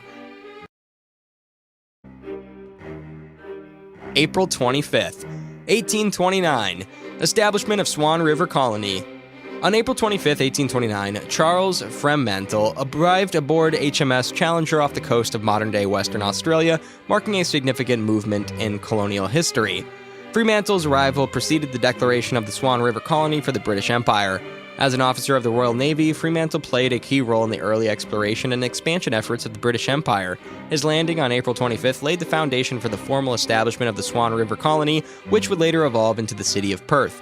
The declaration of the Swan River Colony represented a chapter in the larger narrative of British colonial expansion and the exploration of Australia. This event set in motion a series of developments that would shape the region's history, culture, and society. 1846.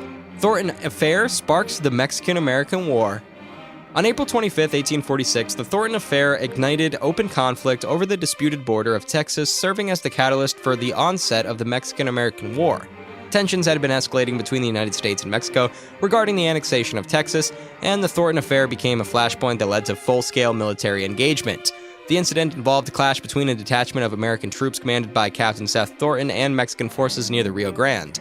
The skirmish resulted in casualties on both sides and further intensified the existing animosities. Subsequently, the United States, under President James K. Polk, used the Thornton Affair as justification to declare war on Mexico, marking the official commencement of the Mexican-American War. 1859.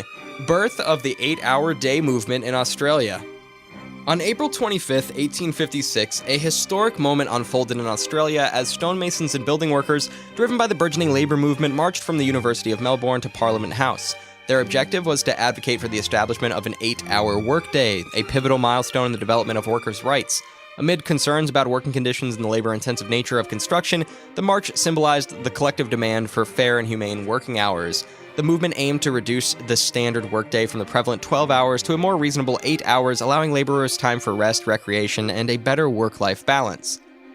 1859. The inauguration of the Suez Canal construction. On April 25, 1859, a historic moment unfolded at Port Said as the first shovel struck the ground, marking the commencement of the construction of the Suez Canal. The ambitious project was conceived based off the plans of Alois Negrelli, von Moldbel, and led by Ferdinand de Lesseps. The Suez Canal, connecting the Mediterranean Sea to the Red Sea, aimed to create a vital maritime shortcut that would significantly reduce travel time for ships and enhance global trade routes. The initiation of construction on this date represented a crucial step in realizing this engineering marvel. Ferdinand de Lesseps, a French diplomat and developer, played a key role in the project's realization. The Suez Canal, completed in 1869, became a strategic waterway facilitating international maritime commerce and transforming the dynamics of global trade. April 25, 1859 stands as the symbolic beginning of the groundbreaking endeavor that would reshape maritime navigation, promote economic interconnectedness, and leave an enduring mark on the history of infrastructure and engineering. The Suez Canal's completion would later be celebrated as a testament to human ingenuity and the advancement of transportation in the 19th century. 1862. The capture of New Orleans, a turning point in the Civil War. On April 25, 1862, during the American Civil War, forces under U.S. Admiral David Farragut demanded the surrender of the Confederate city of New Orleans, Louisiana. The city's mayor, John Monroe, refused to surrender, and Farragut's fleet proceeded to bombard the city. The bombardment lasted for 2 days, and it caused widespread damage. On April 27th, Confederate General Mansfield Lavelle ordered the evacuation of the city. Farragut's fleet then entered the city, and New Orleans was under Union control. The capture of New Orleans was a major victory for the Union. It opened up the Mississippi River to Union shipping, and it cut off a major source of supplies for the Confederacy. The capture also dealt a significant blow to Confederate morale. 1864, the Battle of Marks Mills, a decisive Confederate victory. On April 25, 1864, during the American Civil War, a force of 8,000 Confederate soldiers under the command of Major General James F. Fagan attacked a Union wagon train carrying supplies for General Frederick Steele's Army of Arkansas at the Battle of Marks Mills in Cleveland County, Arkansas. The Confederates, outnumbered but well-positioned, caught the Union soldiers off guard and inflicted heavy casualties. The Union forces, consisting of approximately 1,800 soldiers and a large number of wagon teamsters, were routed with over 1,500 men killed or wounded. The Battle of Marks Mills marked a significant turning point in the Red River Campaign, a Union offensive aimed at capturing Shreveport, Louisiana. The defeat at Marks Mills crippled Steele's supply lines and forced him to abandon his campaign, marking a major setback for the Union war effort. 1882. The Tonkin Campaign.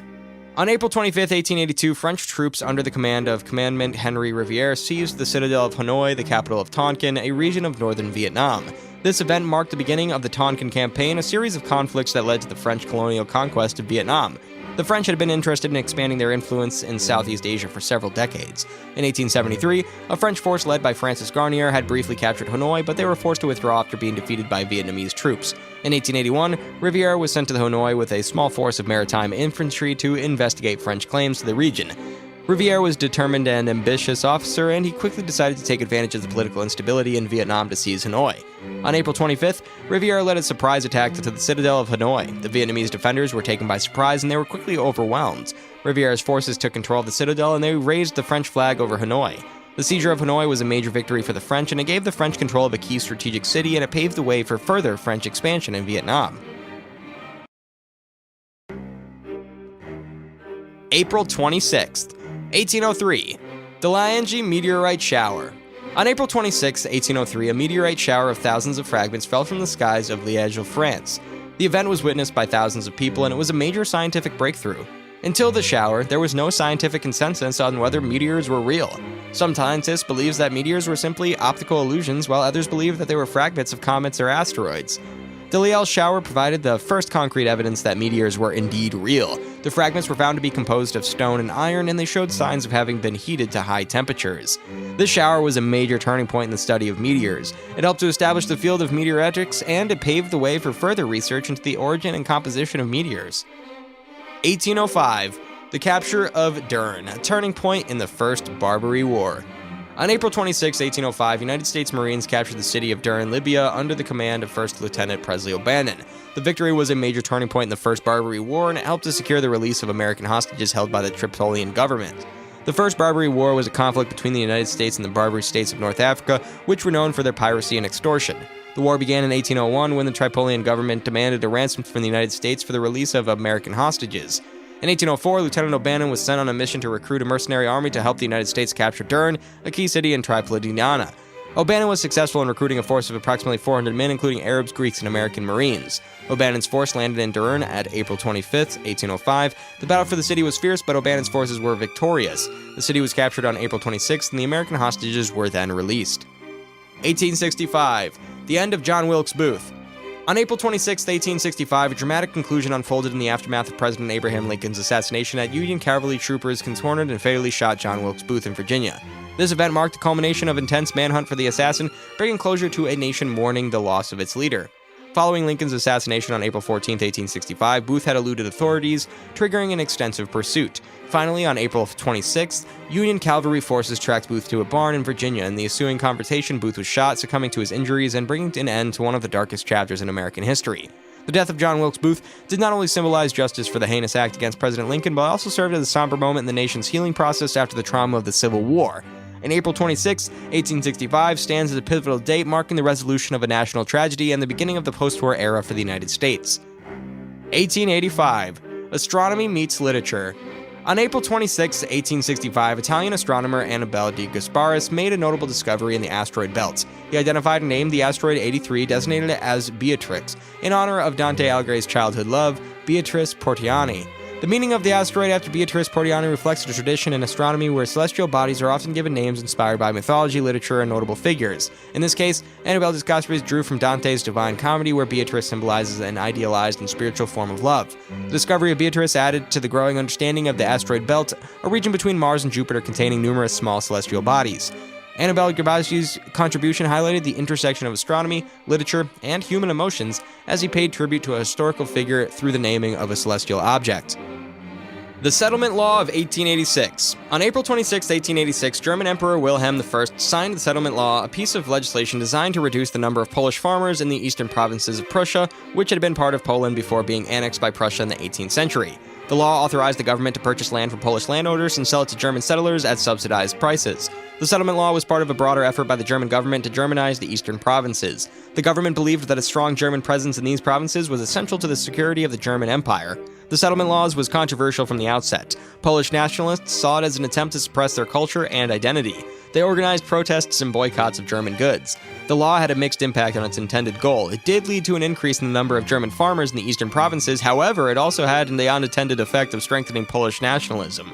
The Polish people saw it as the law as a violation of their rights and a threat to their way of life. The settlement law remained in effect until the end of World War I, and it was one of the number one factors that contributed to the rise of Polish nationalism and the eventual creation of the Polish state in 1918. April 27th, 1805. First Barbary War. On April 27, 1805, a pivotal moment unfolded during the First Barbary War as United States Marines, in collaboration with Berber forces, launched a daring assault on the Tripolitan city of Derna. This historic event, immortalized in the shores of Tripoli, verse of the Marines' hymn, marked a significant chapter in the early history of the United Marine Corps.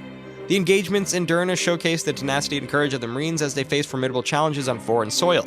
United in purpose with Berber allies, the combined forces demonstrated remarkable military prowess and strategic coordination. The successful outcome of the assault underscored the commitment of the United States to protest its interests and ensure the safety of its citizens in the face of threats from the Barbary states. 1813. The Battle of York. The Battle of York was a battle fought during the War of 1812. It took place on April 27, 1813 in York, Upper Canada, present-day Toronto, Ontario, Canada. The American forces led by Major General Henry Dearborn defeated the British forces led by Major General Roger Hale Sheaffe. The American forces landed on the western shore of Lake Ontario and advanced on York. The British forces were outnumbered and outgunned, and they were forced to retreat to Kingston. The Americans captured York and burned the public buildings, including the Parliament buildings, the governor's residence, and the York Gaol. The Battle of York was a significant victory for the Americans. It gave them control over Lake Ontario and opened up the way for further attacks on Upper Canada. However, the destruction of York also alienated many Canadians and made it more difficult for the Americans to win the support of the Canadian population. 1840. The laying of the foundation stone of the Palace of Westminster. On April 27, 1840, the foundation stone for the new Palace of Westminster was laid. The previous building had been largely destroyed by a fire in 1834. The ceremony was attended by Queen Victoria, Prince Albert, and other members of the British government. The foundation stone was laid by the Duke of Wellington, the former Prime Minister. The new Palace of Westminster was designed by Charles Barry and Augustus Pugin. It was built in the Gothic Revival style and is considered one of the most important examples of Victorian architecture. The building was completed in 1852 and has been the seat of the British Parliament ever since. 1861. The suspension of habeas corpus by Abraham Lincoln. On April 27, 1861, President Abraham Lincoln suspended the writ of habeas corpus in the United States. This writ is a fundamental right that allows individuals to be brought before a judge or magistrate to determine whether their detention is lawful. Lincoln suspended the writ in response to the secession of 7 southern states and the outbreak of the Civil War. He argued that the suspension was necessary to prevent Confederate sympathizers from undermining the Union war effort. The suspension of habeas corpus was a controversial decision. Some people argued that it was a violation of the Constitution, while others argued that it was necessary to preserve the Union. The Supreme Court eventually ruled on the constitutionality of the suspension in the case of Ex parte Milligan, 1866. The court ruled that the suspension was unconstitutional because it was not authorized by Congress. However, the suspension of habeas corpus had a significant impact on the Civil War. It allowed the Lincoln administration to arrest and detain Confederate sympathizers, which helped to suppress dissent and prevent sabotage. 1863. The sinking of the Anglo-Saxon. On April 27, 1863, the passenger steamer Anglo-Saxon of the Allen Line collided with a rock off Cape Race, Newfoundland, in dense fog and sank, killing 238 people. The sinking of the Anglo-Saxon was the worst maritime disaster in the North Atlantic to date. The Anglo-Saxon was a British-built steamer that was launched in 1862. She was 2,400 tons and had a capacity of 300 passengers. She was on her way from Liverpool, England to Boston, Massachusetts with a crew of 100 and 238 passengers. On the night of April 26, the Anglo-Saxon was approaching Cape Race, Newfoundland, when she encountered dense fog. The captain ordered the ship to slow down, but she was still moving too fast when she hit the rock. The impact of the collision ripped a hole in the Anglo-Saxon's hull, and she began to sink. The crew and passengers scrambled to the lifeboats, but there were not enough for everyone. 238 people died in the sinking, including 100 passengers and 138 crew members. The survivors were rescued by the British warship HMS Shannon. The sinking of the Anglo-Saxon was a major tragedy and led to calls for improvements in maritime safety, including the installation of foghorns and the development of better navigation systems. 1865, the Sultana explosion. On April 27, 1865, the steamboat Sultana exploded on the Mississippi River, killing an estimated 1,700 people. It was the deadliest maritime disaster in United States history. The Sultana was a former Union troop transport that was carrying 2,300 passengers, most of whom were former soldiers who had been recently released from Confederate prisons. The ship was overloaded and poorly maintained. At around 2 a.m., the Sultana was about 7 miles north of Memphis, Tennessee, when one of its boilers exploded. The explosion ripped a hole in the ship's hull and caused it to sink within minutes. Many of the passengers were asleep when the explosion occurred, and those who survived were forced to swim to shore in the darkness. The water was cold and the current was strong, and many people died of hypothermia or drowning. 1898. Tsano Bay leased territory is placed under German protection. On April 27, 1898, the German Empire officially placed the Tsano Bay leased territory under its protection. The territory, which included the city of Singantao, was leased from China for 99 years.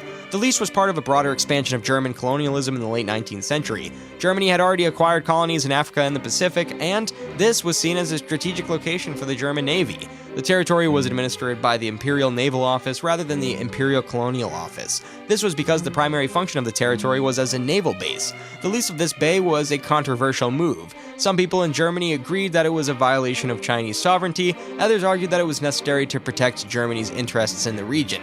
The lease ultimately lasted until the end of World War I, when it was returned to China. April 28, 1869, the 10-Mile Day. On April 28, 1869, Chinese and Irish laborers working on the Central Pacific Railroad laid an astounding 10 miles of track in a single day. This remarkable feat, known as the 10-Mile Day, was a culmination of months of intense effort and competition between the Central Pacific and its rival, the Union Pacific Railroad, to complete the first transcontinental railroad. The rivalry between the two railroads was fierce, and both companies were eager to lay as much track as possible to reach Promontory Summit, Utah, where the two lines would meet. The Central Pacific, led by Collis Huntington, had been plagued by financial difficulties and labor shortages, but they managed to pull together on April 28th for a remarkable display of teamwork and perseverance. The Chinese workers, who were skilled in rock blasting and track laying, worked tirelessly throughout the day, while the Irish workers focused on laying ties and spikes. By the end of the day, they had a total of 10 miles and 56 feet of track, setting a record that has never been surpassed.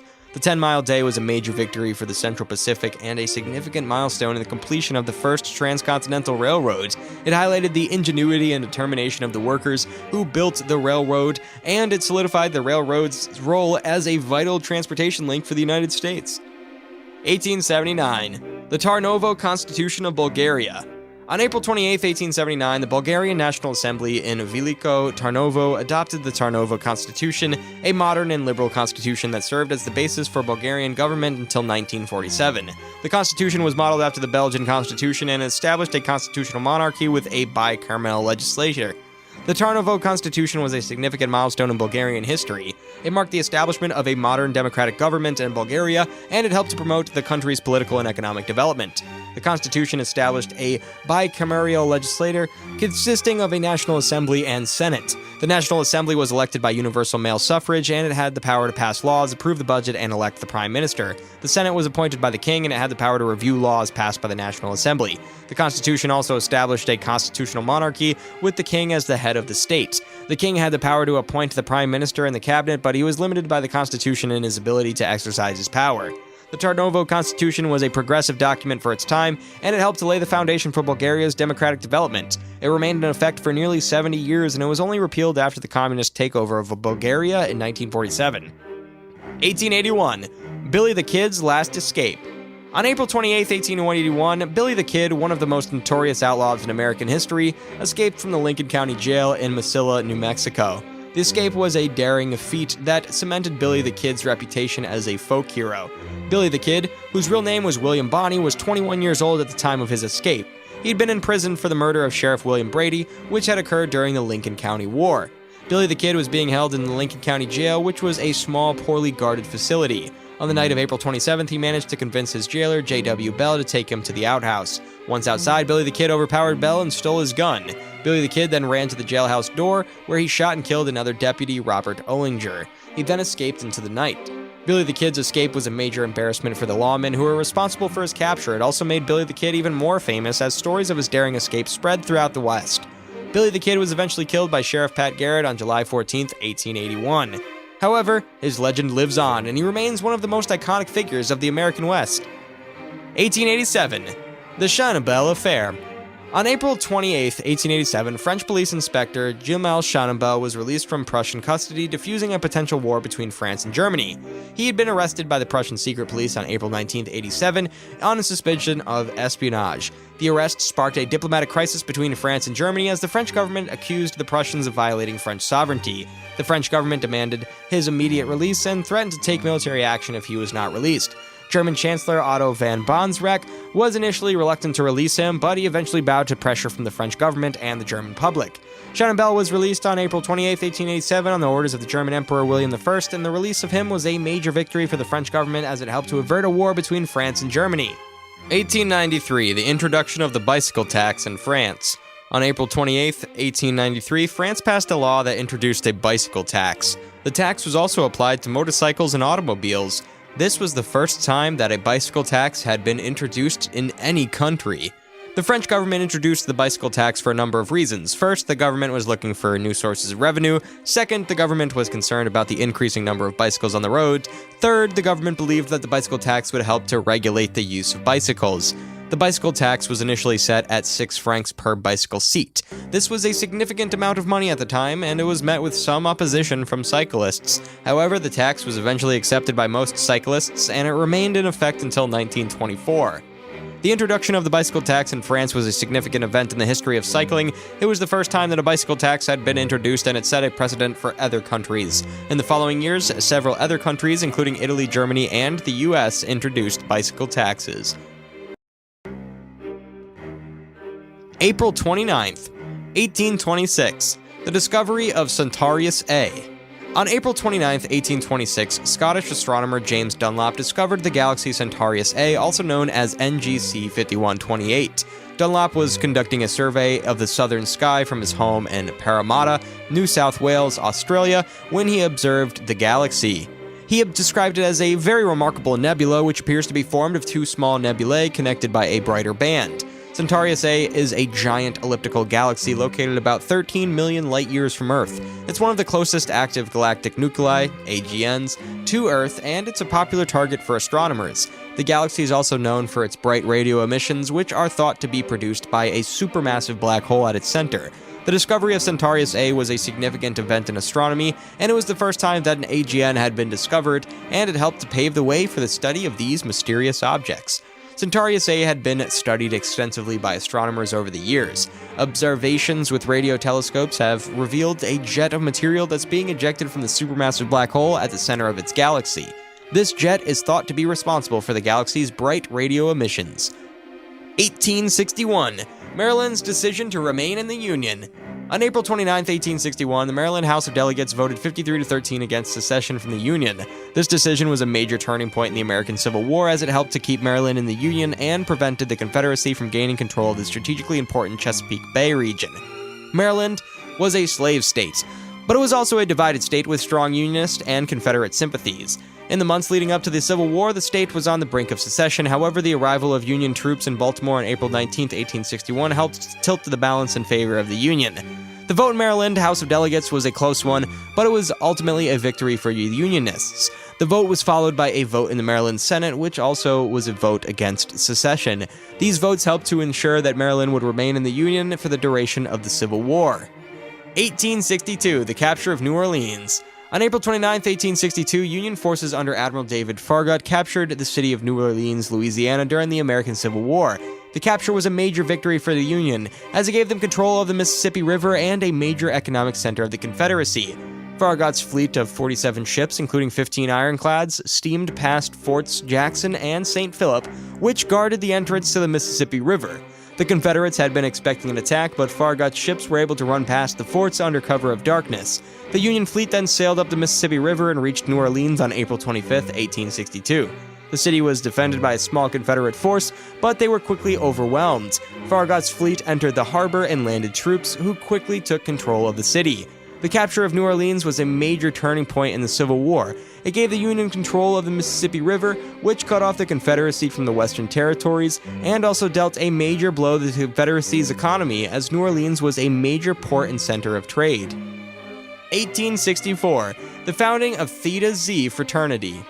On April 29, 1864, Theta Xi fraternity was founded at Rensselaer Polytechnic Institute in Troy, New York. The fraternity was founded by 9 students, including Peter Henry Fox, Ralph Gooding Packard, Christopher Champlin Waite, George Bradford Bernard, Samuel Blewell Jr., Henry Harrison Farnham, Thomas Cole Raymond, and Nathaniel Henry Starbuck. The fraternity was founded on the principles of scholarship, leadership, and service. Theta Xi's motto is Juncti Juvant, which means United We Serve. Theta Xi is the only fraternity to be founded during the American Civil War. The fraternity's founders were all students at Rensselaer, which was a Union stronghold during the war. The fraternity's founding was a sign of hope and resilience in the face of the war. Theta Xi has grown to become one of the largest and most successful fraternities in the United States. The fraternity has over 50 active chapters and more than 15,000 members. Theta Xi is a member of the North American Infraternity Conference, NIC. They also have a long and distinguished history of service to its members, its community, and its country. The fraternity has been involved in a variety of philanthropic events, including supporting education, research, and social justice causes. They are a proud member of the Rensselaer community. The fraternity's alumni include a number of notable figures, including business author Robert J. Gordon and Jack Lindquist, the former president of Disneyland. 1882, the first electric bus. On April 29, 1882, German engineer Werner von Siemens demonstrated the world's first electric bus, the Elektromote, on a 540-meter test track in Hellenase, a suburb of Berlin. The Elektromote was a horse-drawn carriage that had been converted to electric power. It was powered by a 2.2 horsepower motor that drew electricity from an overhead wire. The bus could carry up to 12 passengers and at a top speed of 15 kilometers per hour. The Elektromote was a major breakthrough in public transportation. It was the first vehicle to use electricity to power a bus, and it paved the way for the development of modern electric buses. He continued to develop electric buses, and in 1883 opened the world's first permanent electric bus line in Leuchterfelde, a suburb of Berlin. The line was a success, and it helped to popularize electric buses around the world. Electric buses have a number of advantages over traditional gasoline-powered buses. They are quieter, cleaner, and more efficient. They also require less maintenance than gasoline-powered buses. April 30th, 1803, the Louisiana Purchase, a monumental land deal. On April 30th, 1803, the United States acquired a vast tract of land known as the Louisiana Territory from France for a mere $15 million. This momentous deal, brokered by President Thomas Jefferson, more than doubled the size of the young nation, opening up vast new territories for settlement, exploration, and economic development. At the time of the purchase, the Louisiana Territory encompassed an area of approximately 827,000 square miles, stretching from the Mississippi River to the Rocky Mountains and from the Gulf of Mexico to Canada. This vast expanse encompassed a diverse landscape of forests, prairies, mountains, and rivers, and it held the potential for immense wealth and power. Jefferson's decision to acquire the Louisiana Territory was driven by a number of factors. He recognized the strategic importance of the land as it would give the United States control over the Mississippi River, a vital waterway for trade and commerce. He also saw the potential for the territory to be settled and developed, which would bring new resources and economic opportunities to the country. The Louisiana Purchase was a controversial deal at the time, with some critics arguing that it was unconstitutional and that the United States was overpaying for the land. However, Jefferson and his supporters believed that the potential benefits of the purchase far outweighed the risks. In the years following the Louisiana Purchase, the United States began to explore and settle the newly acquired territory. The Lewis and Clark expedition, commissioned by Jefferson in 1804, played a crucial role in mapping and documenting the vastness and diversity of the land. 1812. Louisiana's admission to the Union. On April 30th, 1812, the territory of New Orleans became the 18th U.S. state under the name Louisiana. The admission of Louisiana was a significant event in American history, as it marked the first time that a state had been admitted to the Union from the Louisiana Purchase. Louisiana was a diverse territory with a population that included French, Spanish, African Americans, and Native Americans. The territory was also home to a thriving economy based on agriculture, shipping, and trade. The admission of the Louisiana part was opposed by some in the United States who feared that the state's large slave population would tip the balance of power in favor of the South. However, Congress approved the admission of Louisiana, and the state was officially admitted on April 30th, 1812. 1838. Nicaragua's Declaration of Independence. On April 30th, 1838, Nicaragua declared its independence from the Central American Federation. This event marked the end of the Federation, which had been formed in 1823 by 5 Central American countries: Guatemala, El Salvador, Honduras, Nicaragua, and Costa Rica. The Central American Federation was plagued by political instability from the start. The 5 member states had different interests and cultures, and they were unable to agree on a common government. As a result, the Federation began to break apart in the early 1830s. Nicaragua was one of the first countries to secede from the Federation. The country was led by a group of liberals who wanted to establish a more democratic government. The liberals were successful in overthrowing the conservative government, and they declared Nicaragua's independence on April 30th, 1838. The Declaration of Independence was a significant event in Central American history. It marked the end of the first attempts to unite the Central American countries, and it set the stage for the region's subsequent political instability. 1863. The Battle of Cameroon. On April 30th, 1863, a 65-man French Foreign Legion infantry patrol fought a force of nearly 2,000 Mexican soldiers to nearly the last man in Hacienda, Cameroon, Mexico. The battle, which lasted for over 10 hours, is considered one of the most heroic and defining moments in the history of the French Foreign Legion. The patrol, led by Captain Jean Dingeau, was sent to escort a convoy of supplies to the French forces besieging the Mexican city of Puebla. The convoy was ambushed by a Mexican force led by Colonel Francisco de Paulo Milan, who was determined to prevent the supplies from reaching the French. Dingeau and his men fought bravely, but they were outnumbered and outgunned, and by the end of the battle, only 6 of the original 65 men were still alive. The 6 survivors were taken prisoner and executed by the Mexicans. 1871. The Camp Grant Massacre. On April 30th, 1871, a group of American settlers and soldiers attacked a camp of Panal and Avrapada Apaches in Arizona Territory. The attack, known as the Camp Grant Massacre, resulted in the deaths of over 100 Apaches, mostly women and children. The attack was led by William Sanders Ory, a prominent Tuscan citizen. Ory had been organizing a vigilante group attack to attack the Apaches, who had been raiding settlements in the area. The group, which consisted of about 148 men, attacked the Apache camp at dawn. The Apaches were caught off guard and were unable to defend themselves. The attackers killed and scalped the Apaches, including women and children, and they also took some Apache children as prisoners. The Camp Grant Massacre was a shocking event that outraged the American public. The attack led to the resignation of General George Stoneman, the commander of the U.S. Army in Arizona Territory. 1897. The discovery of the electron. On April 30th, 1897, British physicist Joseph John Thomson successfully demonstrated the existence of the electron, a subatomic particle with a negative charge. Thomson's discovery was a major breakthrough in physics and laid the foundation for the modern understanding of the atom. Thomson's experiments involved studying the behavior of cathode rays, which are streams of electrons emitted from a cathode, a negatively charged electrode. He found that cathode rays could be deflected by electric and magnetic fields, which suggested that they were composed of charged particles. To determine the charge-to-mass ratio of the electron, Thomson used a device called a cathode ray tube. The cathode ray tube consisted of a vacuum chamber with 2 electrodes, a cathode, and an anode. When a high voltage was applied to the electrodes, cathode rays were emitted from the cathode and traveled towards the anode. Thomson placed a magnetic field between the cathode and the anode. The magnetic field deflected the cathode rays, and Thomson measured the amount of deflection. He then used this measurement to calculate the charge-to-mass ratio of the electron. Thomson's results showed that the charge-to-mass ratio of the electron was very small, suggesting that it was a very light particle. This was consistent with the idea that the electron was a subatomic particle.